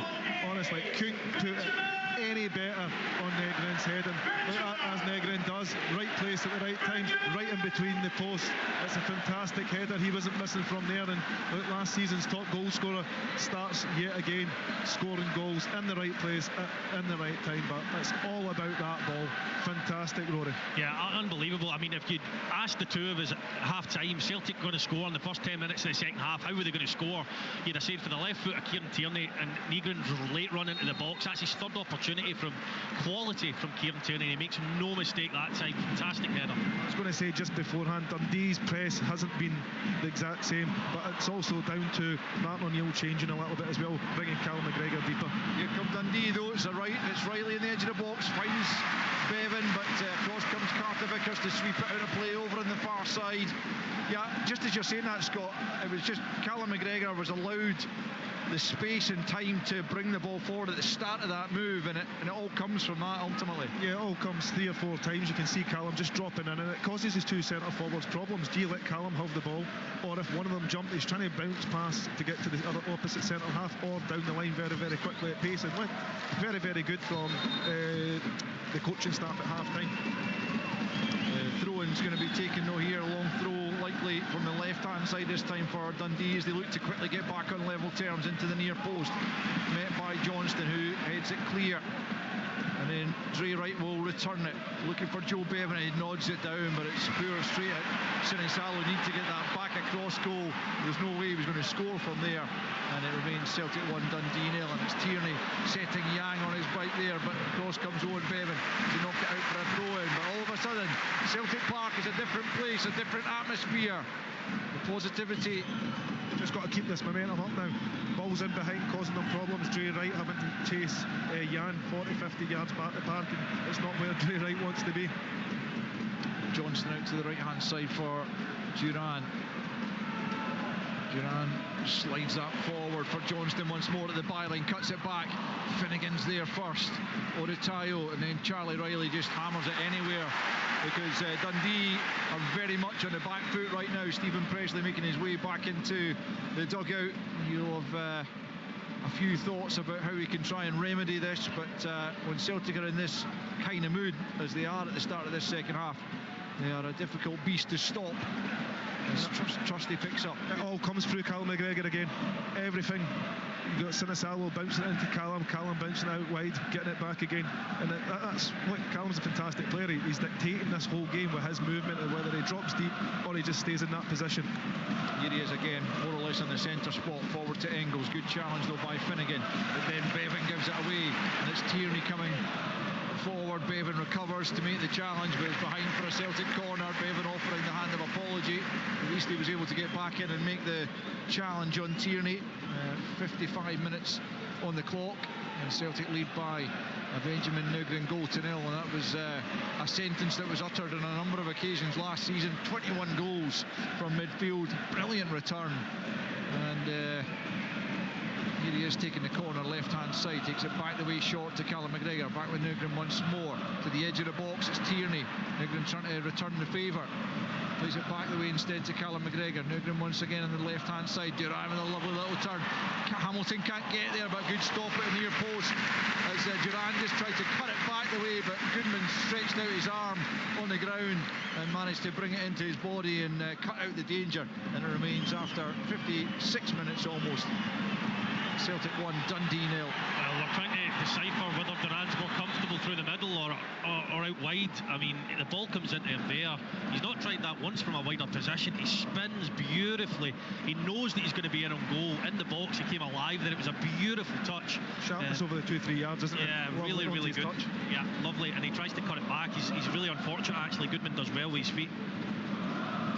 Hamilton to Bevan, and then Oritayo left hand side, still about 15 yards inside the Dundee half. Celtic really are pressing a lot sharper in this second half, trying to put Dundee under pressure in their own area as Goodman sends it long to the halfway line. Johnston wins the header, but it breaks off Riley, and Dundee have it here through Murray, who's taken out of play there by Yang. Now, he complains about the decision, but Dundee do get the free kick just inside the Celtic half. It probably was a foul, Al, but Simon Murray, he doesn't need to go down as often as he does. He seems to fall to the ground any time the ball comes up to him, and the referee's done well to notice that that's a foul, but at the same time, I look for him to be a little bit more braver in terms of staying on his feet and trying to build an attack rather than just falling down. Celtic have the throw in near side on the halfway line. Dundee thinking about a couple of changes. Might be Ashley Hay who's getting readied inside their dugout as Trusty plays it back to Sinisalo just outside his own box. Short ball to Carter Vickers. Dundee trying to press them, but Carter Vickers finds Duran out on the right hand side. Closed down there by Riley, who's done well to keep the ball in play. Now finds Finnegan on the halfway line. It's the first time Finnegan's jumped forward now. He's actually jumped forward to try and press Callum McGregor or Engels dropping deep there, and they end up winning the ball back, and that's what they were doing in the first half. Do you think there was a kind of a decision taken, either an instruction from Stephen Presley or whatever, because it did seem for the first 10 minutes that they were allowing Callum McGregor to have the ball, or is it simply a case of at some point we need to just take a breather here? A little bit of both, but Callum's dropped that deep that it's going to pull, whether it's Ethan or Finnegan 15-20 yards higher up the park, and it makes a humongous gap, and they've got 2 number 8s in there, so it becomes an easier ball for either the outside centre halves to find it or Cal to fire that ball through. Austin Trusty under pressure from Wesley, gets it to Tierney, who in turn plays it forward to Engels, into the feet now of Nugent, the goal scorer. Tries to release Yang, back goes Dre Wright. He's done well, Dre Wright. Has he kept it in? No, it's going to be a corner. It's good defending, to be fair, by Dre Wright to prevent Yang getting in, but he has conceded the corner kick as Celtic look for further goals. They do lead by a goal to nil with 59 almost played. Yeah, it's becoming more and more difficult for Dundee because, trying to be composed on the ball and play your way out is much more difficult on the edge of your own box than it is near the halfway line where they were when they were winning it in the first half. But I like Ashley Hay. He's coming on now. I think he'll make a difference up there. Strong, good player. Yeah, he and Finn Robertson both stripped as the corner comes in from the left hand side from Engels, headed away. McGregor nods it down to Yang on the edge of the box. He looks for Nugren, a little bit slack there from Yang, and then Odetayo is dragged to the ground by Nugren, and that'll be a Dundee free kick, and that'll be a chance. How's he not got a book there? That's a great rugby tackle, that. That's how you stop an attack, Rory. Yeah, well, maybe just deep enough in Dundee's half to prevent the booking coming. Yeah, Finn Robertson and Ashley Hay are going to come on, and Simon Murray's coming off. So that'll be a straight swap with Ashley Hay, pretty much. And Charlie Riley, the other player, to come off, to be replaced by Finlay Robertson. So a double change from Stephen Presley as he tries to stem the tide here at Celtic Park. It's only been flowing one way in this second half, and he's just looking to try and reverse it somewhat if he can, because Dundee simply haven't got themselves up the park in the second half. I thought he would have maybe went into having a 10 in there and just leaving one striker up, just to make it a little bit more compact and let Callum McGregor not have the ball at every opportunity with the 2 strikers when he drops deeper there, because they end up just leaving one centre half with the ball and they can really end up going to man mark everybody else. Celtic managed to dig the ball out, and now they come forward, and it's Nugren crossing the halfway line, who makes the run. Ashley's trying to stay with him, who tries to pick out a man in the middle, but his little back heel doesn't really come off. He didn't fancy the shot himself, but nor could he find a teammate, and it comes to nothing as we just go beyond the hour mark here. Celtic leading by a goal to nil. Benjamin Nugren on 52 minutes, wonderful ball in from Kieran Tierney. It was absolutely made by Tierney, and Nugren did the rest with a run into the box and a good header beyond Owen Goodman. That's the only goal of the game so far, but Celtic's certainly pressing for more as Nugren though runs into trouble, but he's been pulled back by Hamilton, and it will be a free kick to Celtic 10 yards or so inside the Dundee half. Stephen Presley's still out there trying to get instructions onto his team, but it's must be really difficult at this point for Stephen Presley, because naturally the team, his Dundee team, have dropped back the way they're 1-0 down. Celtic are in full flow. There's only so much he can control at this point from the side of the pitch after giving his half-time team talk, so he'll need to be good with his subs. Here's McGregor for Johnston, central area, away from Robertson. McGregor leaves it here for Johnson to power forward, out to the right-hand side to Duran, about 15 yards from the byline. Left-footed ball in, headed away by Owen Bevan, which comes back to Duran, the Colombian, right-hand side. That is a Stephen Presley foul. We're both laughing there, Rory. He just collapsed on top of the ball. Celtic get the free kick, and now Nugren drives at the heart of the Dundee defence. Carter Vickers right through the back there of Hay. Play allowed to continue. Joe Bevan brings it across the halfway line, trying to take on Austin Trusty for pace here. It's Bevan. Trusty's done well. Gets himself back in. Knocks it back to City Sallow, and then he has to slide in as City Sallow gives a poor ball back, and he just manages to get there before Joe Bevan. But that was dangerous. A really great run from Joe Bevan. Dundee on the counter. Yeah, really good. Scott touched on how quick he was before the... Here comes Celtic. Engels trying to thread the ball through. It's blocked. Comes to Westley, and now Hamilton and Finn Robertson over the halfway line. Game just becoming a little bit stretched all of a sudden. Going back to that, Trusty does really, really well. He's quick, so is Bevan, but it was a really, really good race. But look, Bevan's tried to get onto his left foot and just try and bull him, but Trusty's solid, great defending. Sinisalo then fires him a horrible, horrible ball. Yeah, Trusty did well second time around as well, didn't he, to deal with that and slide it away, because he could easily have given away the penalty in doing so, but timed that correctly, having shown good strength and speed to recover as Bevan drove forward. Here's Nugren doing likewise at the other end. Duran just out-muscled by Owen Bevan. Back to Odetayo. Bevan once more at the angle of the box, bringing it forward. Duran's on his heels, steps away from him, plays it square to Dre Wright. Wright looks forward, looking for Bevan, who will just spin in behind Tierney. Tierney just gets his head to the ball as he tried to lift it over him, and there'll be a throw into Dundee just down in front of us, midway inside the Celtic half. Unbeaten in the League Cup group stage, Dundee, beating Airdrieannan and Clyde and drawing at Ross County, but this is a different fixture altogether for them, different challenge, as Finnegan does well, spins away from a couple of Celtic players, then rolls it into the feet of Hay. Hay at the edge of the box, comes out of the area, comes back to Dre Wright. Time to spin one in. Is he trying to go for goal there, or is he trying to pick out a player at the back post? Either way, it's gone straight behind for a goal kick. Not Dre Wright's best delivery. Again, it's good build-up play. Finnegan's done a power of work in the middle of the park. Looks like a tidy enough player for Dundee. Well, it was a good turn, but Dre Wright, it's a cross in my opinion now, but those are the moments, if you are going to try and get back into this game, you need to have better quality. And that sounds harsh, because anyone can cross the ball out the pitch. I've done it plenty of times myself, but if you're playing at Celtic Park and you're 1-0 down, those moments, you have to take advantage of them.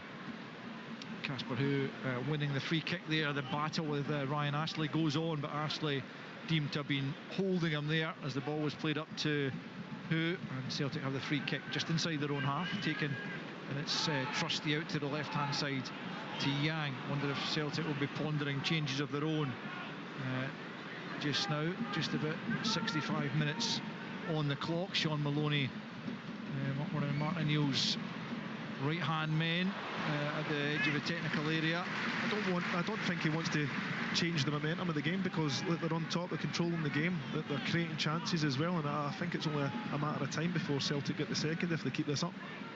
Odetayo playing it forward for Hay. Good challenge though by Carter Vickers. Bevan steps in before who can latch onto the ball, but now it's going to come for Yang about 30 yards from goal. He's gone for goal. Goodman saved and then slid behind. The referee has given Dundee a free kick. Actually, I'm not sure entirely what for, whether it's for Casper, whose attention's on Astley as they both tried to get to the rebound. Goodman makes a decent save, but he just kind of parries it back into the danger area a little bit, and Astley was forced to slide in to recover, but he does get the free kick regardless, and it remains after 66.5 minutes. Celtic 1, Dundee 0. Yeah, I think it's a bit harsh, the foul, I have to say. It should have been a corner. Who's more than entitled to go for the ball? Of course, you can be entitled to go for the ball and give away a free kick, but I didn't think there was enough in it. Two players fully committed, minimal contact. Goodman's got to save it though. Aye, he's got parry it back to out. hold it, yeah. Just keep it in your hands. Yeah, he's been pretty solid so far, Owen Goodman, but I think on that occasion that's probably a fair assessment of the situation. Should have done better. Engels almost presented that to Ethan Hamilton on the edge of the Celtic box, and it just evades him, and now Celtic can try and come forward. It's McGregor. Ethan Hamilton's coming back at him, makes the challenge. It comes to Engels, who tries the big long diagonal out for Yang. Yang with not a great first touch after a good ball from Engels. Still keeps possession though, and then rolls it back to Tierney. Infield it comes to McGregor, midway inside the Dundee half. Carter Vickers. As long as it's still 1-0, Dundee will feel they're still in with a shout, but as Scott says, Celtic looking for that second goal and looking pretty dangerous at times, as Duran has it right hand side, back to Carter Vickers, and then McGregor once more. Short ball to Nugent, who's got a bit of space here, slides it into Tierney at the edge of the box. Right footed effort straight at Owen Goodman from 18 yards. Well, if that had been on the other foot, it might have been a different finish altogether, but as it was, a rather tame effort from Kieran Tierney, and it remains Celtic 1, Dundee 0. Yeah, if it was the other side, it would have been very reminiscent of a goal against Denmark that he scored. It was a beautiful possession he took up in between the lines, and it's a wonderful pass into his feet. Good first touch with the left foot, maybe not quite as confident with the right, but he's probably the best player on the pitch tonight. I was just going to say that he's been huge for Celtic, hasn't he? You can see what Celtic are doing as well. Look at Engels dropping deep as well. It's pulling the two centre midfielders out. Then every time he drops, Negrin's on. He's free because the centre back has got 30 yards to try and jump to get anywhere near him. It's a good challenge though by Finn Robertson on Duran, and he's able to try and bring it forward. Duran trying to get back with him.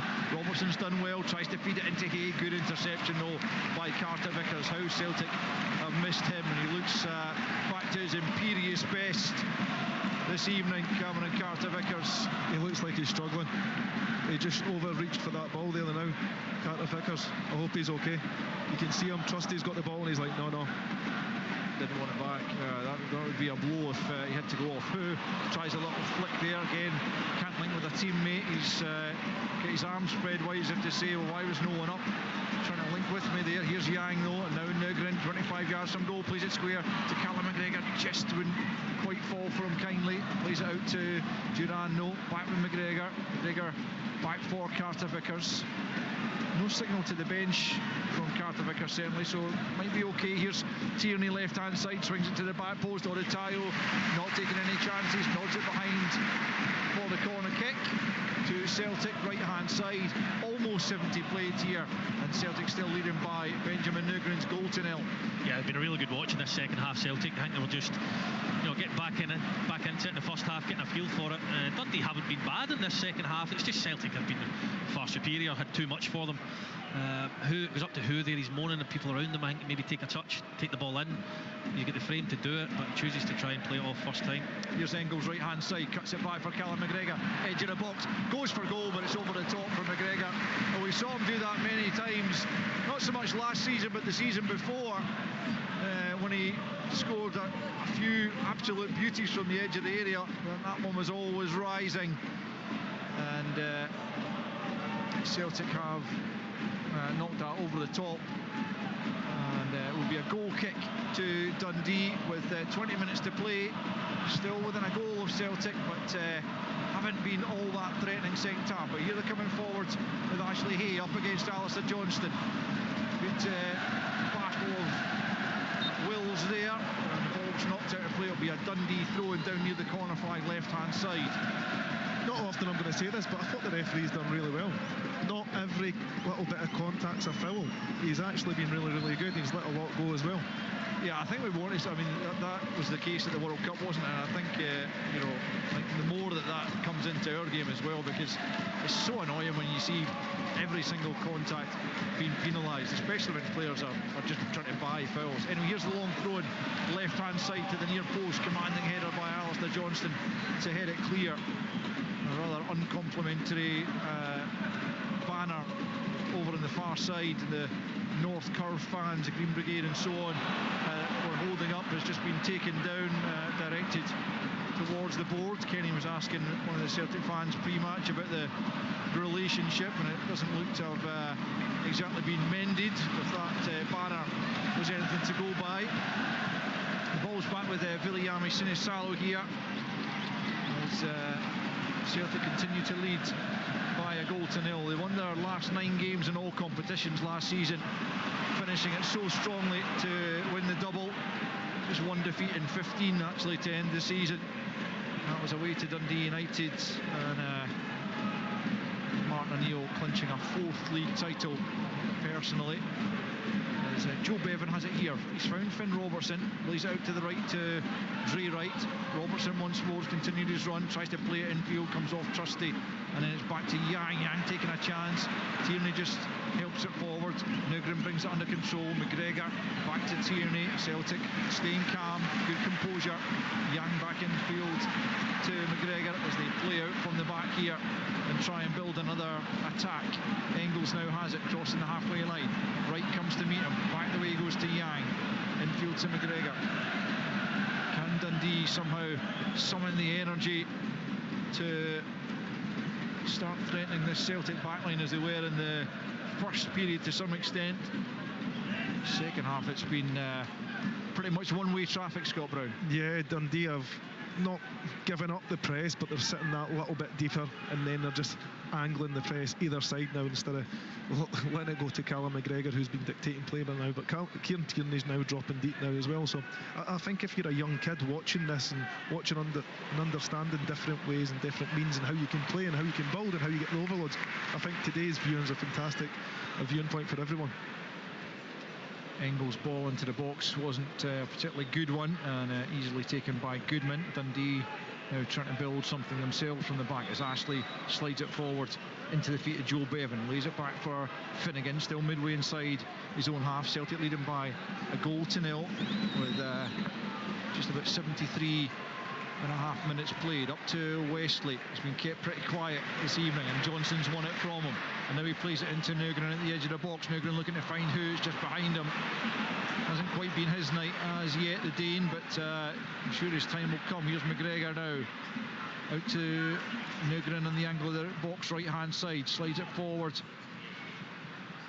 and then gets it back once more, left-footed, drives it into the area, headed away and picked up by Robertson, and that's one for Joe Bevan to chase. Again, Austin Trusty's there just ahead of him, does well again, the American, to knock it back to Sinisalo. It's been a really good contest that in the second half. A couple of foot races between the pair.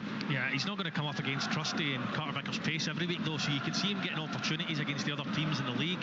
Bevan through his raw pace and his energy. They're preparing Alan Flores to come on here. It'd be interesting. I mean, naturally you think Bevan would be the one, but I would be reluctant to take him off. He's looked a threat, he's looked quick. Maybe Wesley to come off and Forrest maybe to just operate in behind one of the strikers, but we'll wait and see. Yeah, they could pop Forrest out left hand side and play Robertson in that more central area. Wesley's actually been operating left hand side. Yeah, they've ended up dropping Robertson back that little bit to try and stop Callum McGregor getting on the ball, but as I was saying, like, Kieran Tierney ends up dropping deeper, and it's given Trusty or Carter Vickers a lot more space to come forward. Here's Hay, now Hamilton, he's on his own, but he's got 4 Celtic players around him. Let's see if he can get the better of them all, but Carter Vickers steps across. He didn't have Carter Vickers up against him last season when he marauded through that Celtic backline to lash the ball into the back of the net. That's true. He's done unbelievable to get that far up the park. Him on his own against 4 Celtic defenders. Dundee have it at the back themselves now. It's Owen Bevan, chased down by Duran, but does well initially, but he's fast forward, doesn't find Wesley. Again, Trusty's in the way. Trusty's grown into this game. I think he had a couple of nervy moments first half, but better in the second period as Yang runs into trouble and Robertson picks up. Yang's got cramped. Dundee continue here as they look for an equaliser with a quarter of an hour to play. Odetayo left hand side bringing it forward. Wesley calling for it. Odetayo holds on to it and then turns it infield to Wesley, who's come back the way, and now Hamilton. Yang now picking himself up as Hamilton plays it for Finnegan, and now Robertson out to the right hand side for Dre Wright. Right for Joe Bevan. Robertson's made the run. Bevan here up against Tierney. Hits the byline. Can he get it into the box? Tierney in the way. Dundee corner. Yang's down again, so you'd imagine he's going to be replaced here with about 14 left to play in this game. Sebastian Tinekti and James Forrest both making their way back into the dugout, but it looks like Tinekti is going to be getting stripped. Maybe they're both going to come on actually. Forrest's got the jersey. He and his brother both about to come on more or less at the same time on opposite sides. The Celtic players will be cursing Yang, getting cramped in the first game of the season. Martin O'Neill will have them out running on Monday. No fit enough and all that. But no, listen, Yang will come off. I think he's done pretty well tonight, to be honest with you. In this second half, he's been a good outlet. He's had good space. And in the first half as well, I thought he was a shining light in terms of being able to. He always showed for the ball. He always wanted the ball. He didn't go hiding, and I think that's how he's managed to get his way into this Celtic side.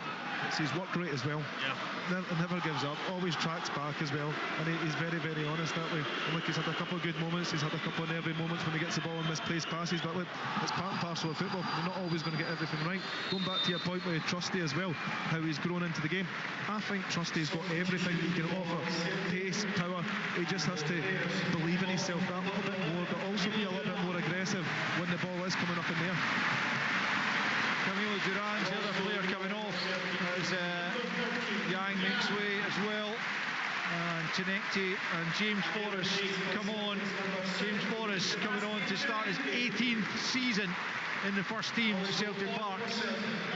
I mean, it's quite remarkable, Scott Brown. 35 years young, and honestly, he's still the best winger at the club. He's unbelievable. He's direct. He loves to cut inside on that right hand side and play little balls into strikers' feet. So hopefully, the last couple of days he's understood how he wants to play and how who wants to play as well. Robertson's corner headed back across goal. I think Robertson might be offside as he tries to fire that back in. Yet when it came back to him, he was in an offside position. And the chance is gone for Dundee. 78.5 on the clock. Celtic 1, Dundee 0. They're not home and dry just yet. As much as they've controlled the second half particularly, they will know that still slightly vulnerable to a Dundee counter as Dundee prepare to make a double change here with, as I mentioned, Alan Forrest, but also Brad Halliday, I think the other player who's been prepared. Kieran Tierney's ball forward is blocked by Bevan and is then knocked out of play. Didn't look like it had gone out of play actually. Martin O'Neill certainly disputing that. Here's the Dundee changes then, and well, Joe Bevan is making way for Alan Forrest, and Dre Wright being replaced at right back by Brad Halliday. As Dundee look for. The two of the lads have done really well. Like Dre Wright defensively, not a natural right back, but since last season, Stephen Presley's been playing him there quite a lot. Like Brad Halliday coming on now in his natural position. Yeah, Dre Wright's kind of adapted to that position pretty well. Started his career certainly as a much more of a forward-thinking player, but to some extent perhaps needs must for Dundee, needing people who can be versatile, as Robertson just fails to keep it in over on the far side. It's 1-0 Celtic, and 80 minutes have come and gone here as Celtic prepares to take the throw-in over on the far side. Alistair Johnston up towards the halfway line. Odetayo gets his head to it, brought down by Hay, leaves it here for Robertson. Low ball ends cut out by Carter Vickers, comes to Hamilton. Hamilton picks up middle way inside the Celtic half, just nudges it back to Odetayo left hand side. He dinks it forward for Robertson again. Back with Odetayo, still Celtic on the defensive at the moment. We've got everyone back inside their own half as they try to keep Dundee out, try and prevent the equaliser, as Halliday has it right hand side into Forrest. Alan Forrest, low ball, it's a good ball, the header comes in, great save, Sinisalo. That is a very good save from Sinisalo, as Ashley Hayes' header was guided towards the bottom corner and Sinisalo springs to his right to push it away. He does everything right, Ashley, as well. He guides it into the corner. The only criticism, can he get a little bit more power on it? I'm not sure he can. Just a really good save. Sinisalo's sharp over the ground and a fantastic save. It just shows you, look, Dundee, they'll never give up no matter what. They'll still keep playing, they'll put balls in the box. But the thing is, Celtic need to make sure that they don't concede whatsoever. Yeah, it was a terrific ball in from Alan Forrest. Shows you what he can do as Carter Vickers here knocks the ball out of play, and Ashley Hayes' header Well, it was bottom corner bound. Here's a throw-in taken by Halliday into the box for Hay, and Carter Vickers again on the cover and just knocks it behind. Or is it? I thought it was going to be a corner kick, but looks like it's going to be a goal kick. Luke McCowan, former Dundee man, is going to come on here, as is Colby Donovan. Nugren, the man who has made the difference so far, is making way, and Kieran Tierney will also be taken off with just about 7.5 minutes left to play plus stoppage time, as Celtic look to ensure, Scott says, that they don't concede. Much as they'd like to make the game safe for their second goal, they absolutely want to keep the back door shut. So on comes Donovan. He's got it right back. Alistair Johnston coming across to left back. It's probably one of the positions they still need to fill, isn't it? Another left back to deputise for Kieran Tierney, if nothing else. Yeah, especially if you keep bringing them off at 60, well, what's it, 70, 82 minutes now. So obviously they don't want them injured, but you need somebody else naturally to fill in there. And like, Alistair Johnson can easily play left back, but it's not ideal for a right footer to go play there when he's running down the line, and especially defending as well. If he's playing against a right footer that wants to go the line, it's harder for Alistair Johnson. The Celtic fans not happy at the ball going back the way there. But it is back with Sinisalo out to the right hand side. It's well won by Colby Donovan, and now cut back into the middle. Chance here for Tinekti, perhaps, if he can find room for the shot, but Dundee crowding him out in the end. They did well defensively there, but Finn Robertson's been robbed in the edge of the box. That was unwise. Up to who it goes. He's trying to find room for a shot as well, but Odetayo manages to scramble it away. Celtic pick up once more, looking for that killer second goal to put paid to Dundee here. Who lets it go? It's just wide. Great ball in by Colby Donovan. He's came on, he's won a ball in the air, flicked it on, and then the quality that he's got in there, they're a little bit unlucky. Yeah, just sliding in after Engels had dummied it at the near post and sends it half a yard wide of the near post, and still is waiting for a debut goal. Goes on, he's had a few glimpses of goal, that's for sure. Yeah, it's not been his night. I feel like nothing's really dropped for him as well, and maybe cutting him a little bit of slack here, because there's times where he should have done better. He should have taken the ball in, but he's had 3 really big opportunities now, and he's not taking any of them. As a Celtic striker, I know it's the first game of the season, but he needs to be taking at least one of those. Ball knocked on by Alan Forrest, away by Carter Vickers. Dundee have got about 5 minutes plus stoppage time to try and find a leveller, but here comes Callum McGregor up towards the edge of the penalty area. On his right foot, hits the post. So unlucky. James Forrest, just wide as well, off the outside of his boot. But Callum McGregor hitting the post there with his right-footed effort from the edge of the box. So unfortunate not to find the back of the net, but still, with 5 to play, it's Celtic 1, Dundee 0. Brilliant play from Callum McGregor, winning it, anticipating where it's going to go in the middle of the park, then driving on. Most people naturally think he's going to go on his left. He chops onto his right, and he's so unlucky. Then James, he gets the ball back as well, and naturally he wants to go with the outside of that right foot, and he's a little bit unlucky. From our angle, Scott, I thought it was just going to nestle in the side net, and it was difficult to tell, but it looked lovely, didn't it? Yeah, look at the score for the 18th consecutive season in the Celtic jersey. That's incredible, isn't it? Yeah. Just scoring in 18's incredible. Dundee, though, put the ball into the box. Wesley climbs. Trusty just sees him off, and Sinisalo grabs it and bowls it out to Tinekti here. Forward it goes to McCowan. McCowan over the halfway line. Left hand side, plays it for Tinekti once more. Got that heartbreaking winning goal in the Scottish Cup against Dundee here. Slides in, the opportunity here at the near post. McCowan claims it came off a hand as the defender blocks it. The referee didn't think so either, as Dundee play it forward, and it's going to be kept in here by Hay, but McGregor is there. He's just absolutely everywhere, Callum McGregor. The ball just seems to find its way to him. Almost as if by magic. But he reads the game out so well. Scott talks about anticipation. He's almost 2-3 steps ahead of everybody else on the pitch, and he's in a position all the time to just step in and block a pass or screen in front of the back four, and he's got the ability to drive forward as well. Dundee have it inside their own penalty area. It's with the goalkeeper Goodman, just rolls it out to Finnegan at the edge of the box. Forward now Alan Forrest. He plays it into the feet here of Robertson on the halfway line, out to the right hand side for Forrest once more. Robertson back to Halliday on the halfway line, turns it back to Astley. Can Dundee somehow find a leveller, or Celtic destined for yet another opening day victory? Wesley back to Owen Bevan.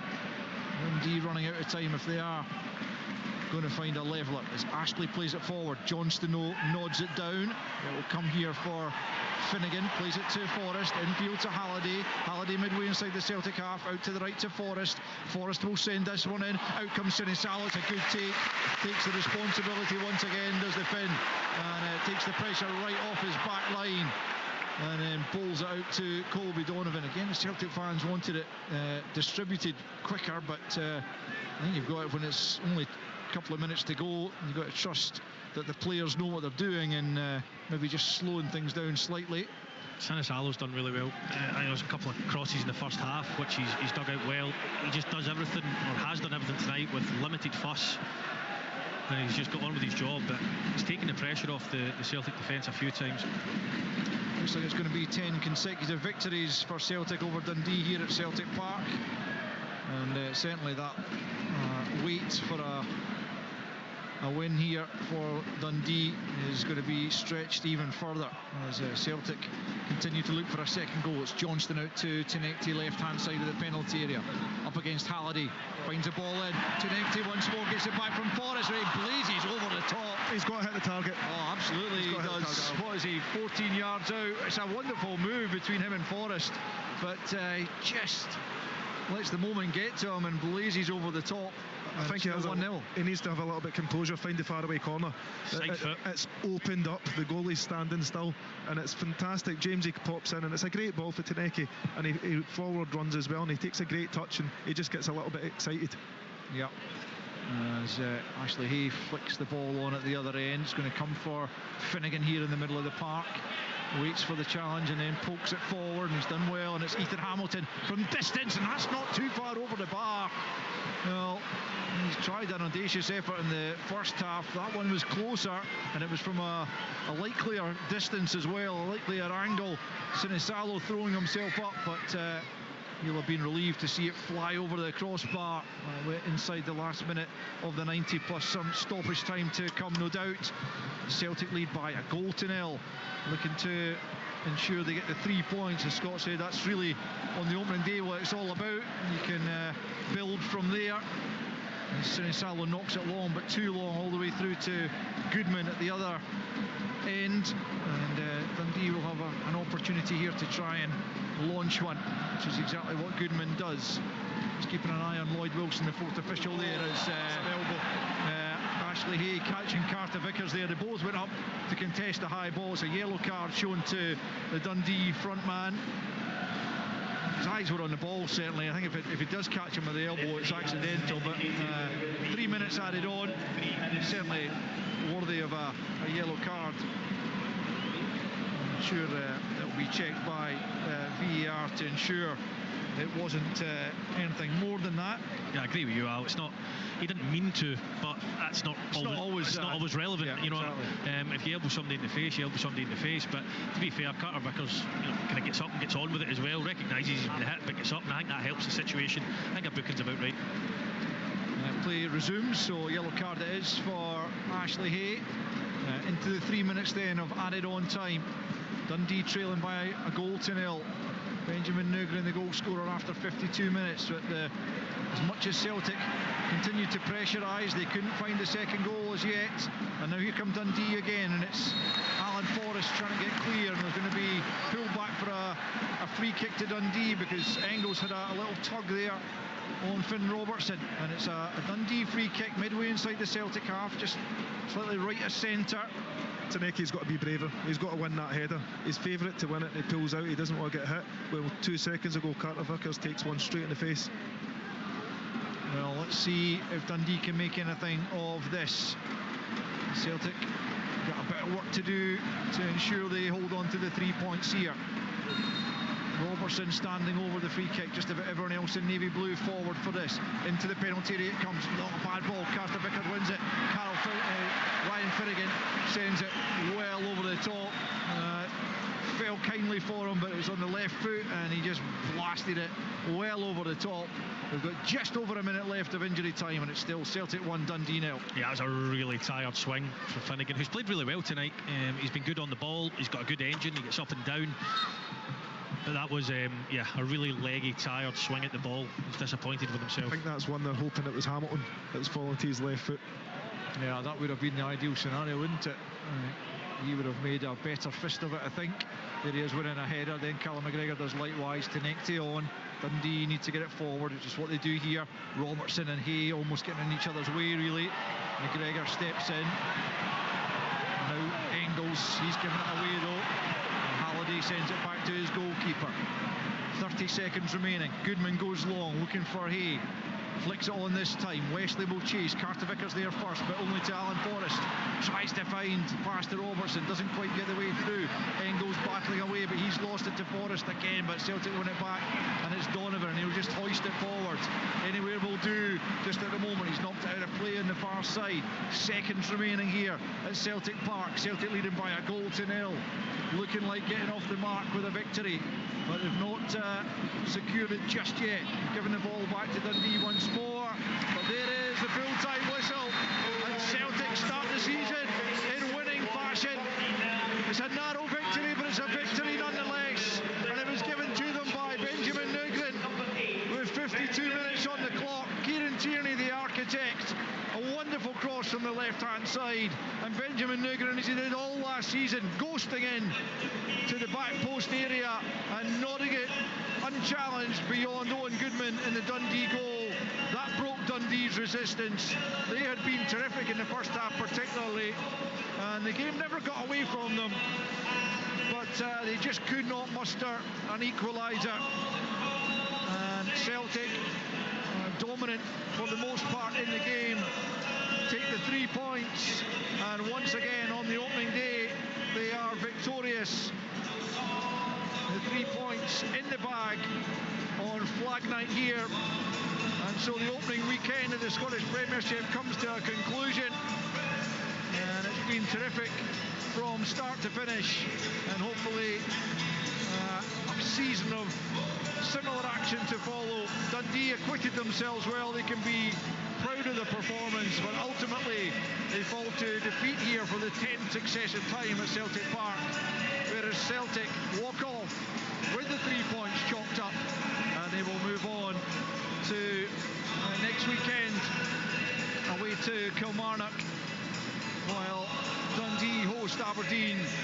But at Celtic Park this evening, on this Monday night, flag night at Celtic Park, Celtic the champions 1, Dundee 0.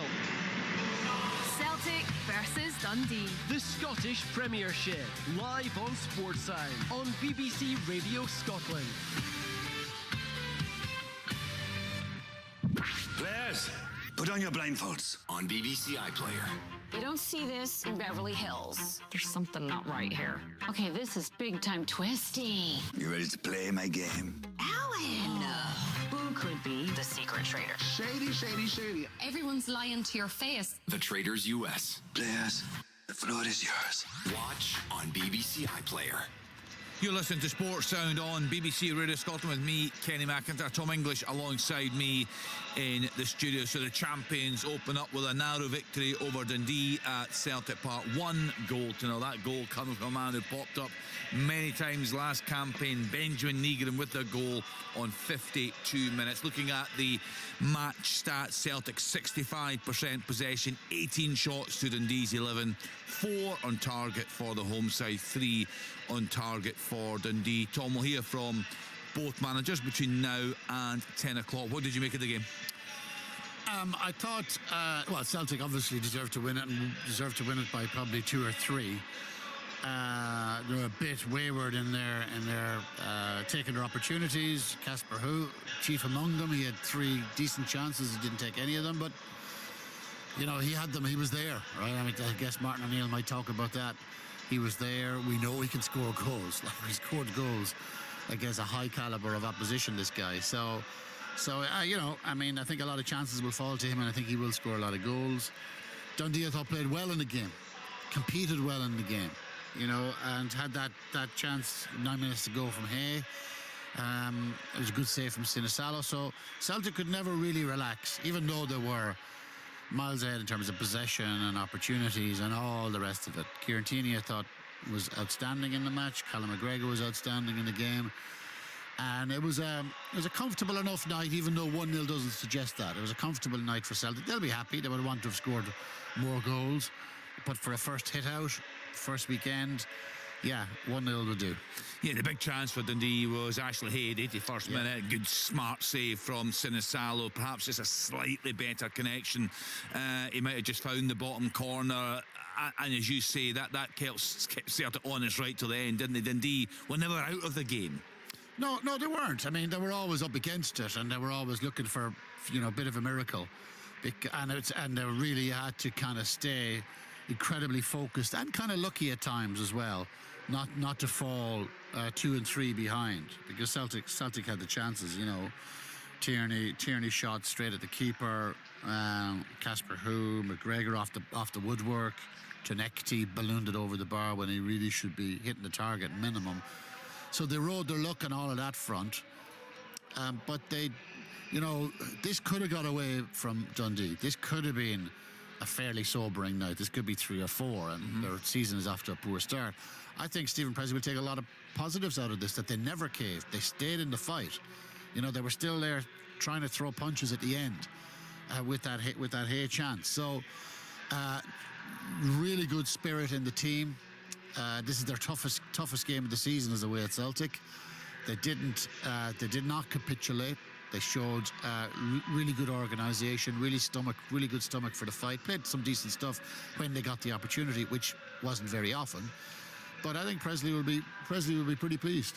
Yeah, Scott will hear from both managers in terms of Celtic, a satisfying opening day victory in their title defence. Your overall thoughts on the performance, Scott?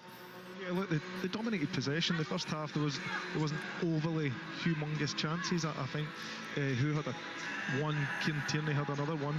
But from me, it was more down to the second half. Going in at half time, I think Martin and Sean had changed the shape in possession that little bit. They've ended up bringing Army Engels down, Callum McGregor up underneath, and it caused havoc with the two centre midfielders for Dundee, which it's a brilliant tactical decision at that point in time. And then when Dundee ended up going 4-2-3-1, they ended up bringing Kieran Tierney underneath as well. So look, there's ways and means to play through, and the one thing that I'd like to say is, like, who's managed to get in those places. And I agree that he probably should score, but he's getting in there for the opportunities, which today wasn't his day, but he'll bounce back and he'll have opportunities like that next week as well. And there's a lot of games to come in, and he's going to have an understanding of the link-up play with Duran, with Jamesy Forrest, with Negrin, with Engels, whoever it is, and how they play. He's only been in the door a week, so it was always going to be a hard first game for him. Talk to us, Scott, and we touched on this at half-time about, and Tom referenced it there, Kieran Tierney, fantastic tonight. I would say man of the match. Callum McGregor, you just know what you're getting week in, week out. What's it like to play with these guys, to have the options in the park that they give you? It was easy for me because I gave them the ball. It was you always give the better players the ball. Like, Kieran's looks like he's hit the ground running this season. Callum always hits the ground running. Callum's naturally fit. He keeps his cell ticking over. He's obviously retired from Scotland, so he's had that time off to come back in, and he looks really, really fresh. And he's going to be a hard midfielder to replace because he is the brains of this team. He's got the understanding, he's got the leadership, he knows what the fans want and what the fans expect as well. But it's the anticipating where the ball's going to land and when to pass the ball forward and when to drop deep, and that's a tactical side of the game that's really, really hard to get for a lot of young kids. And that's what I was talking about earlier. If there is a lot of young kids, watch Callum McGregor, watch Kieran Tierney and Jamesy Forrest, because you're not at a football club like this for that longevity if you can't understand the other side of the game. Yes, getting on the ball is lovely, but it's the understanding when to go and tackle, when to win the ball, when to move, and the pace that they move it is incredible. Celtic have that kind of bedrock, those three guys, James Forrest, Callum McGregor, and who's the other one I'm thinking? Kieran Tierney. How could I forget Kieran How Tierney? can you forget your man of the match, Tom? I know. Your Negrin got man of the match here. I'm not sure how. Yeah, that's the easy one. He gets the winner. He gets the winner. Tierney, I thought the two Tierney and McGregor I thought were outstanding. Like Tierney, I would give it to Tierney because he looked like the old Kieran Tierney. He was bombing up. He was getting in the box. He was a couple of shots on goal. He was doing all his defensive stuff. He was involved. He was coming in field. He was getting involved. I thought he was excellent. But Celtic have those guys. You know, those players. I know Tierney was away at Arsenal, but he's a Celtic guy. McGregor and Forrest have been there forever. They're the standard bearers. They're the standard setters. They know everything about the club, what's expected of the club, and they've still got this incredible passion for it. And they could be the difference. Yeah, as we go through the season. Yeah, absolutely. They're your leaders, you know, and they've obviously got very, very good players. But if Engels leaves, if Alistair Johnson leaves, if a few others leave, they've still got that core of guys that know how this club works. They know what the fans are like. They know what's the expectations of players. So they've given the new guys coming in incredible advice, I would say. You know, just helping them, like the Casper Hughes and the Camilla Durans. They're just sitting down with them and just helping them through, because it's a difficult, you know, for a player. I don't know how experienced you are. A player coming to Glasgow, playing in that kind of environment, that can be very, very difficult. It can be really hard. The expectation, the fact that you have to win every game, and if you only win 1-0, people are going, you know, it's like it's a different level of expectation, and that takes a bit of getting used to. So. Yeah, they're the guy. You look at they're the leaders, and I look around, and Hearts are rebuilding. Rangers, I don't know what Rangers are right now, but Celtic know what they are. Celtic's kept their core, and that's a big thing. And there's been a lot of players coming in and out of Rangers and Hearts, and it's a huge turnover at times. And to get that right every season is going to be really hard. Where I'm with you on this, Tom. Not just leaders, but it's the continuous. To keep on winning games, to keep on winning trophies, the love of the game, and that see when they play, they look like they enjoy football, playing in front of 60,000 fans, fantastic football pitch as well, and playing with good players as well. And when they score the goal, you can see the passion, not just with the players but with the fans, and they all come together. And it's a fantastic environment to play football in. So your new players coming into that, they've got to thrive off those occasions as well. Scott, Al touched on it in commentary about the transfer interest that appears to be coming from Spain in Kieran Tierney. Would it be a huge surprise to you if he actually left? To be fair, he's came back. Kieran's gone nowhere, and he loves the football club. You never know what can happen in football, but for me, that is Kieran Tierney there. I love watching the wee man play, his passion, and when there's a 50-50, he wins it. When there's a ball that goes in the box, he puts his head on it. But then it's a quality that he's got on the other side as well. You can see why he went down to Arsenal, because people see that, and you can see why other teams will want that in them as well. And look, Celtic's lucky enough to have Kieran, Callum and Jamesy for that long a period, because maybe other players just get up and leave. But these ones love the club that much that they stay. They stay for the passion, they stay for the trophies, and they stay for the legacy as well. What about Dundee from their perspective, Rory? Obviously, defeat tonight, but you would think some positives there for the Dundee fans who made the journey down to Celtic Park? Yeah, I mean, there's no question the best team won, and Tom and Scott have covered the numerous chances that Celtic have, and Stephen Presley's usually quite honest in his interviews, so I'd imagine that he, when all is said and done, will probably reflect on what could have been in terms of maybe a little bit more quality at the top end of the pitch, because they did in the end run their luck with Celtic's chances and the amount of missed chances that they had. So, but I do think, to answer your question, there's some good signs there. I really do. I like the look of Ryan Finnegan in the middle of the pitch. I think he dovetailed really, really well with Ethan Hamilton, who we know is a very, very good player. Joe Bevan, as Scott pointed out before the game, he's a big lad. He can run, he'll get pace, he'll get far more joy out of other defences in the league than he did tonight against Austin Trusty, who is no slouch himself. It was a good race a couple of times actually. So yeah, I think there's some good signings there. I still think they need one or two more. If it was me, I think I don't know how fit he was. I think Simon Murray is going to be used a lot off the bench this season, last half an hour as he was last season. I like Ashley Hay. I think if they can get him fit and get him consistent game time, I think he will be as close to double figures as Dundee will see in terms of this particular side. I think he'll be able to grab potentially 10, 12 goals if they can get him in the team up front every week, and Simon Murray can come on and complement that with 15-20 minutes to go at times. But Dre Wright as well, experienced campaigner, so there are reasons to be positive there. Alan Forrest will bring a massive amount of experience, and then you complement that with the younger boys. So one or two more in the door, I think he would like to get Stephen Presley listening to him. I think he needs that as well. Which areas, Rory, specifically for you, from what you've seen tonight? From what I've seen tonight, it's difficult because I would have said probably a centre-back. However, having watched them tonight, the two lads defended really, really well. I'll probably add one more there personally, and I think in terms of the ones that they've lost previously, another winger, because Charlie Riley, for me, flattered to deceive tonight a little bit, and you can't base it all on tonight. It's the most difficult game of the season that they'll face, but I would say another winger or two and a centre-back. And if you were pushing the boat out and you absolutely could go out and get any position, then maybe a third striker. However, that being said, I would prioritise a winger and a centre-back. Tom, do you think Dundee will be okay this season?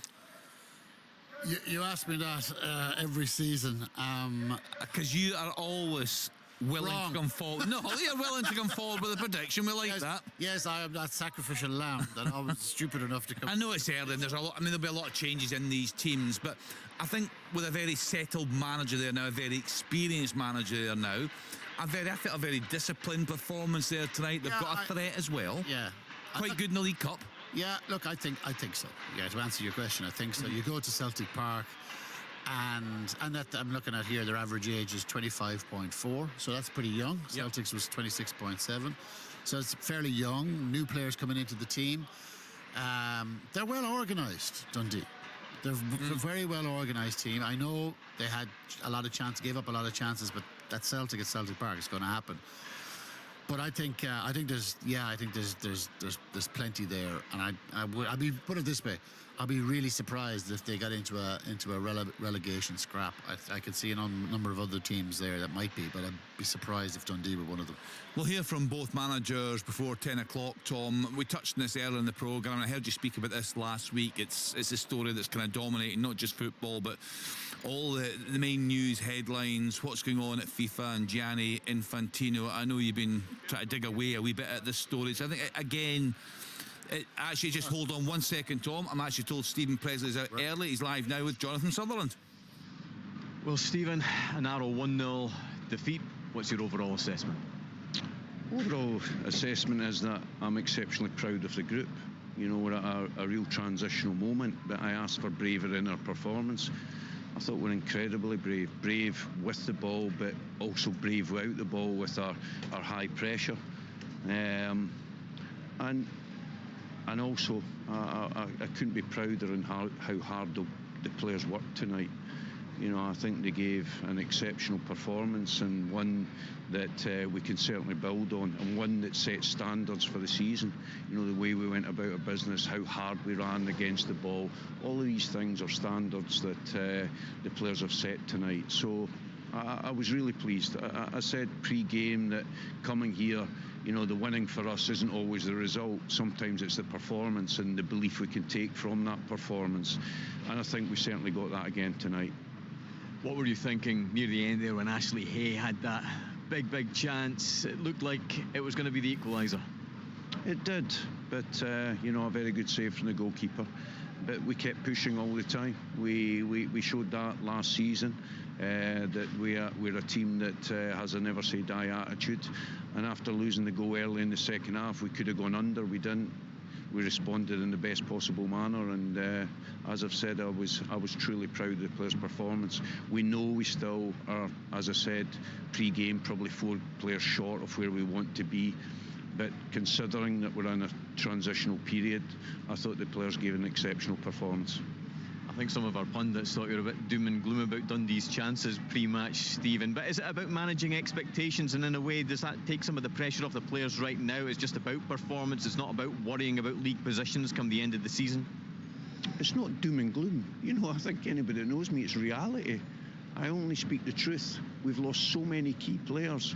We've brought in players, but it takes time. It's transitional.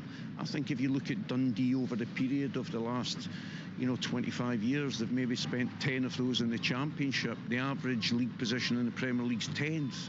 So it's not doom and gloom, it's reality. We know where we are, but we know that with a lot of hard work, a lot of resilience, a lot of character, then we can become an effective team. And obviously still a fair way to go in terms of this transfer window. Which positions in particular do you feel really need strengthened? Well, I thought our two centre-backs were absolutely outstanding tonight, but we do need cover in those areas. We have no depth in those areas at present, and we still would like a couple of offensive players to really create competition within the squad. Stephen, thank you very much. Thank you.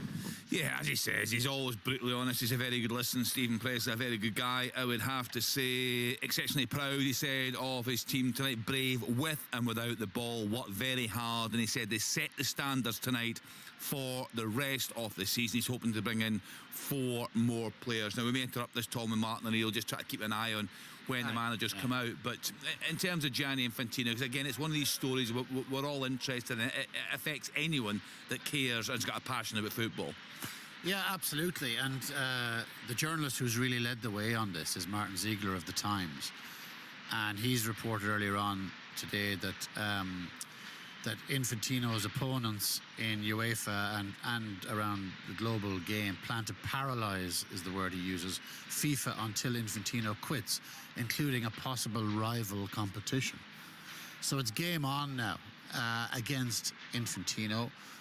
Earlier today, the Football Association of Wales came out and they said that they were withdrawing their previous letter of support for his re-election. His re-election's next March for another 4-year term. The English FA are expected to do the same if they've not already done it, but they're expected to do the same. I think there's been some mentioned calls today, why aren't the Scottish FA doing it?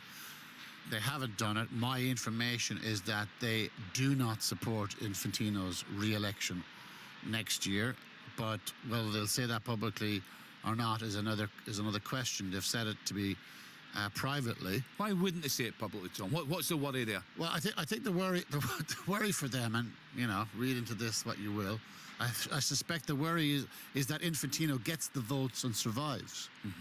And then goes looking for vengeance against those who turned against him. Would you like to see them be stronger then? Yeah, absolutely. I'd like to see them be stronger. Totally. Like Mike Mulroney, the president of the Scottish FA, is the chair of the finance committee.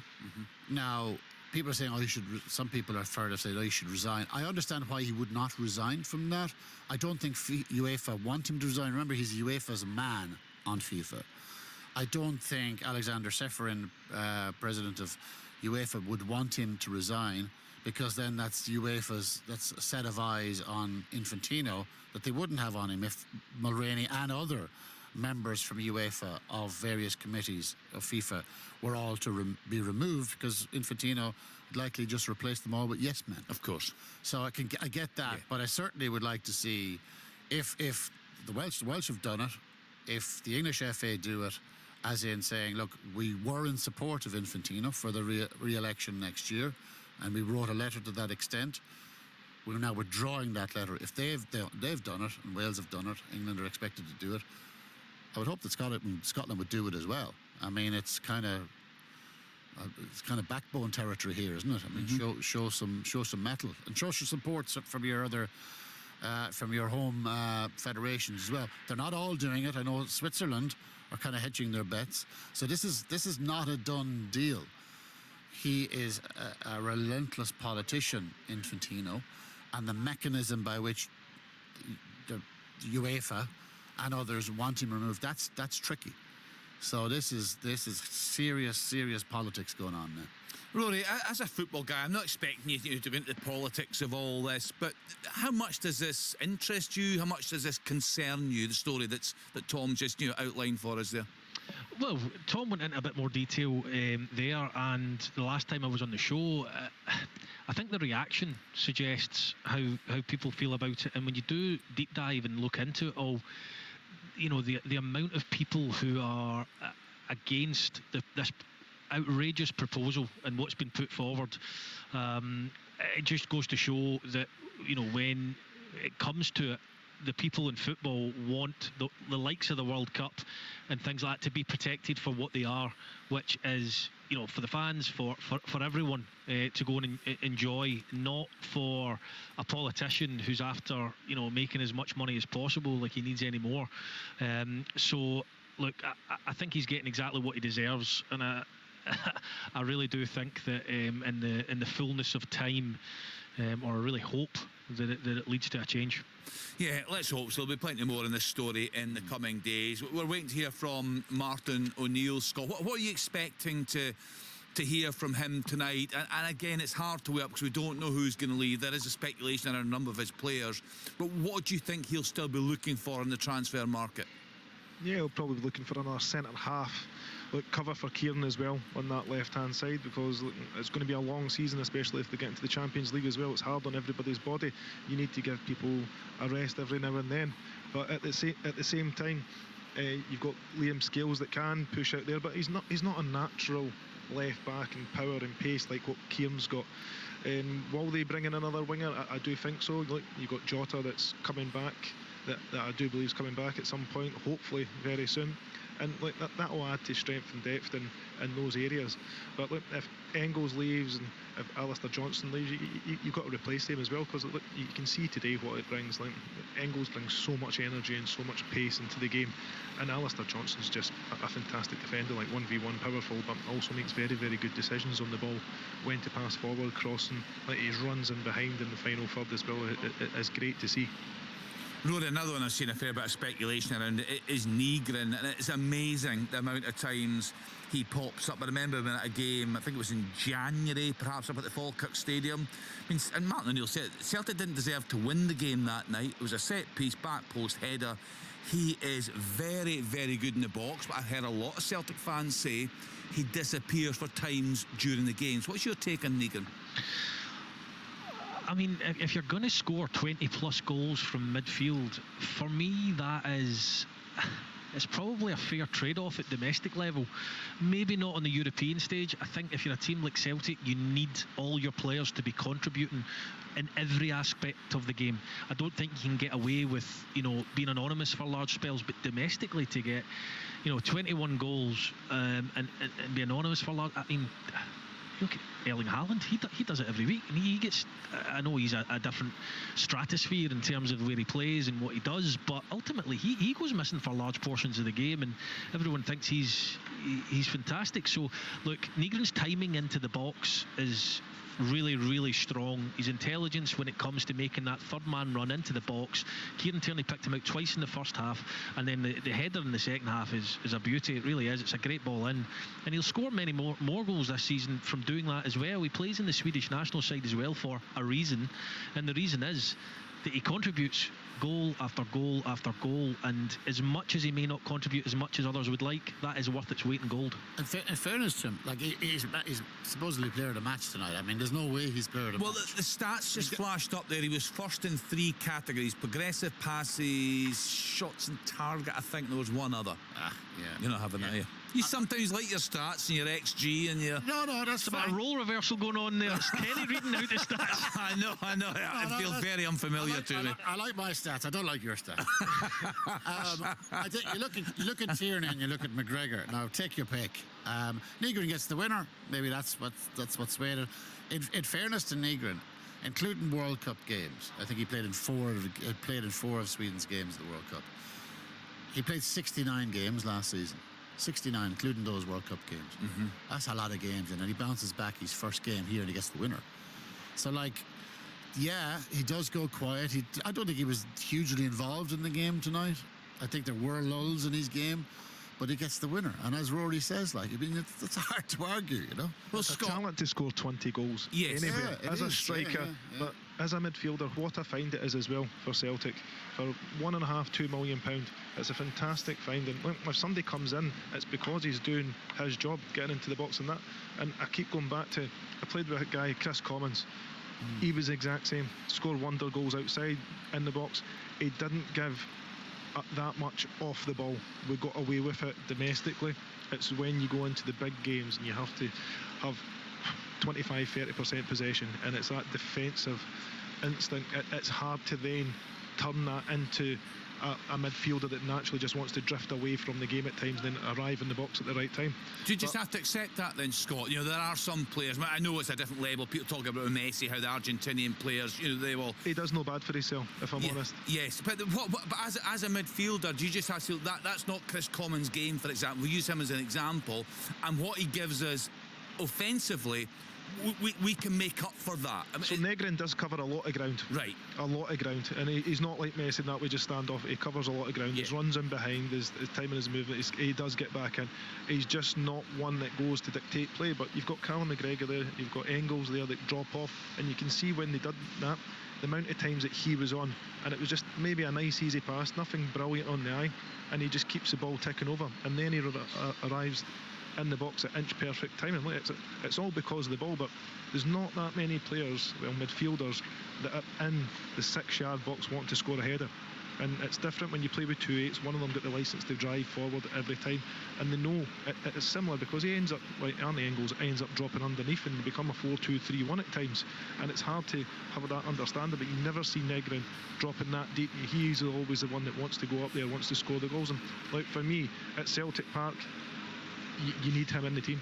You need a goal scorer. See, can I just ask as well, Scott and Tom? See, I agree with Scott. We need another Celtic need another left back in to cover for. You've seen it tonight. I mean, Colby Donovan goes on. They're having to actually bring Alistair Johnston across to get the quality in terms of, you know, back up to Kieran Tierney.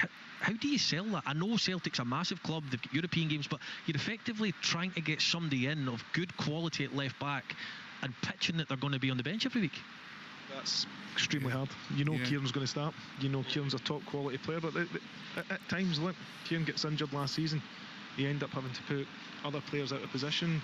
Today you end up playing Alistair Johnston out of position. Look, it's great to see Colby Donovan coming on, a youngster coming through the youth as well.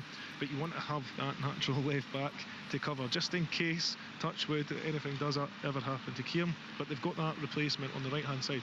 They've got Ralston, they've got Donovan that are over there that can do a job, that can make sure that if Alistair is feeling tired or he gets a little niggle, they can go in. They showed it last season, they can do it. Ralston showed it the last 8-9 years that you can jump in and do a job to a certain point.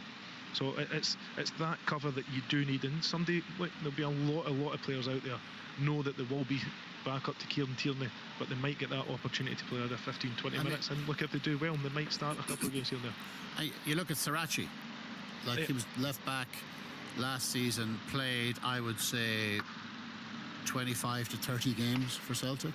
Because you cannot rely, and you wouldn't want Kieran Tierney to play 90 minute after 90 minute after 90 minute. You've got to rest this guy. Especially the way full-backs are now, Tom. Yeah. They're pretty much wingers. They're up, especially at Celtic Park, when you've got full control of the game. They're up and down non-stop.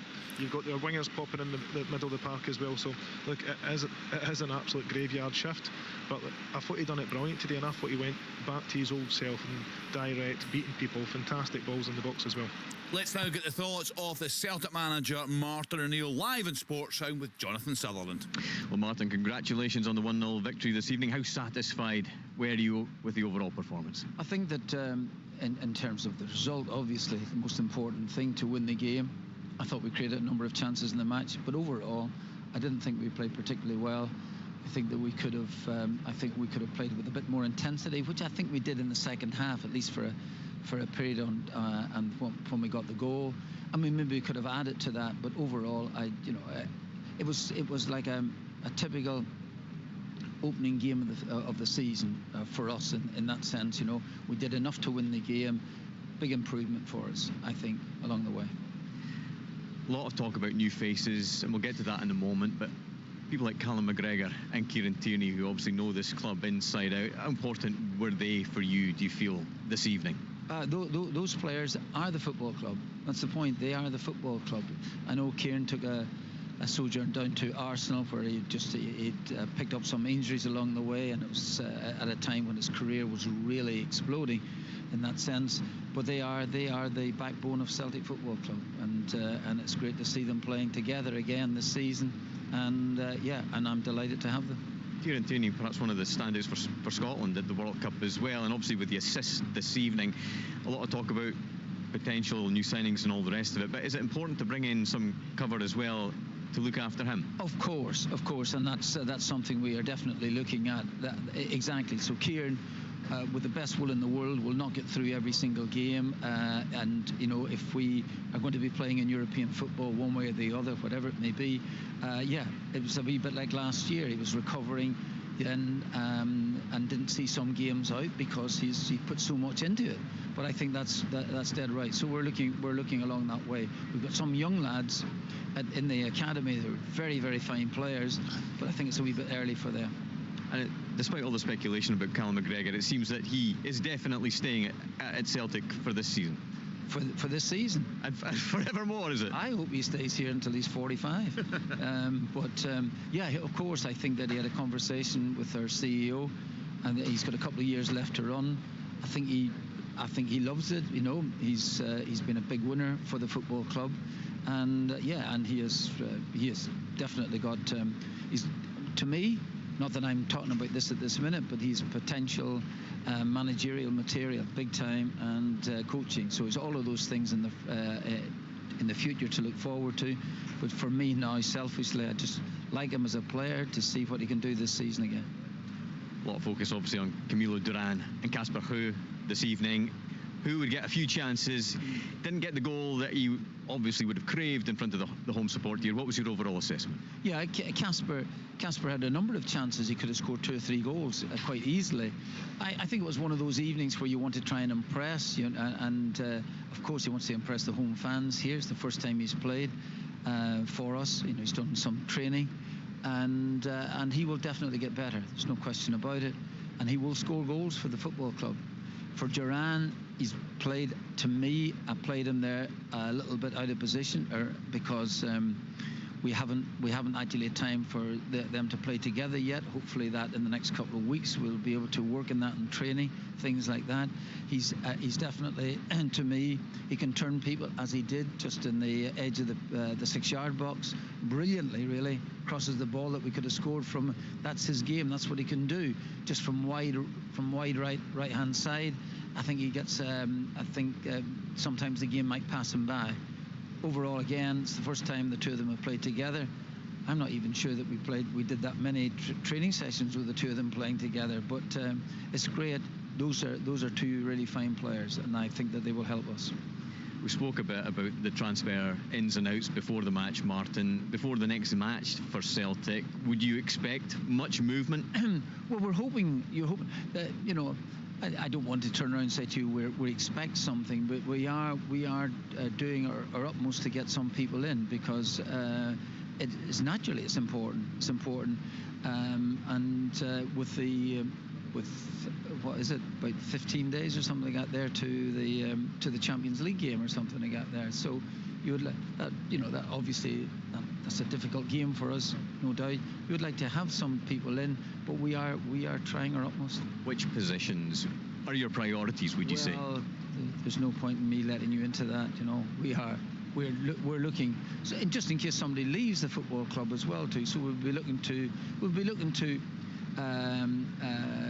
put some players together, hoping that maybe transfer speculation might disappear. Who knows? Hardly likely, but it might do. Talking about players maybe perhaps leaving, when we talked about Johnson and Engels. But overall, we are looking to try and improve the squad, and that's it. Really, with a bit of quality. I think I said to you before, improving with quality. Quality costs, and we're trying to do our best at this minute to get the players in. Sorry. Martin, thank you very much indeed. No problem. Martin O'Neill live there in sports. And I tell you what I like, Tom, about both managers actually on the programme tonight, and it was consistently the same last season. They're 2 managers that, when they're talking about the game, for me it accurately reflects the game I've just watched. There's no bluster about them. Martin O'Neill talked there about didn't think they played particularly well. Typical opening game of the season, he said. Yeah, exactly. I'd agree with that. They played fine, they created chances, but it was a kind of an opening day of the season type performance, a bit rusty up front. Good comments, interesting comments about Casper Hu, and Very interesting comments about Camilo Duran, actually. Saying played him slightly, little bit out of position. Next couple of weeks in training, he wants to look at the two of them up front together. So that suggests two up front. But he's going to have a proper look at that. And he is Duran is more of a striker, but I didn't think he was going to try the two of them up front. I thought he was going to look at Duran more as a winger. But obviously in training, they're going to have a close look at to see what the two of them are like upsides each other. So that's an interesting one. Is he going 4-4-2 at some point? Yeah, we shall find out in the coming weeks. Celtic 1, Dundee 0 this evening. Benjamin Nygren with a goal on 52 minutes. Do you know what? It's been a really good opening weekend. I'd have to say some great goals, some good drama, lots of talking points. Can we reach the heights of last season? Who knows? There's only one way to find out. That's by staying tuned to Sports Sound on BBC Radio Scotland. Thanks to Scott, to Rory, to Al and to Jonathan at Celtic Park this evening. Sports Sound is back. We'll be back, Tom, on Thursday afternoon, actually. We're on air at 4:30. 4 of our teams in European action. So join us then, of course, back with the domestic action at the weekend. Plenty to look forward to on Sports Sound on BBC Radio Scotland. Time now for the news at 10 o'clock. Across Scotland, with the latest news, every kick of the ball, music and culture. On digital radio, BBC Sounds, and your smart speaker. Play BBC Radio Scotland.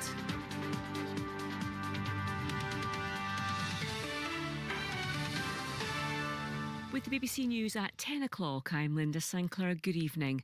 Police say a man arrested in connection with the suspicious death of a 9-year-old girl who died after being found seriously injured in Arbroath was known to her. The child was discovered just after midnight in the Elliott Industrial Estate. Her family from West Yorkshire are being supported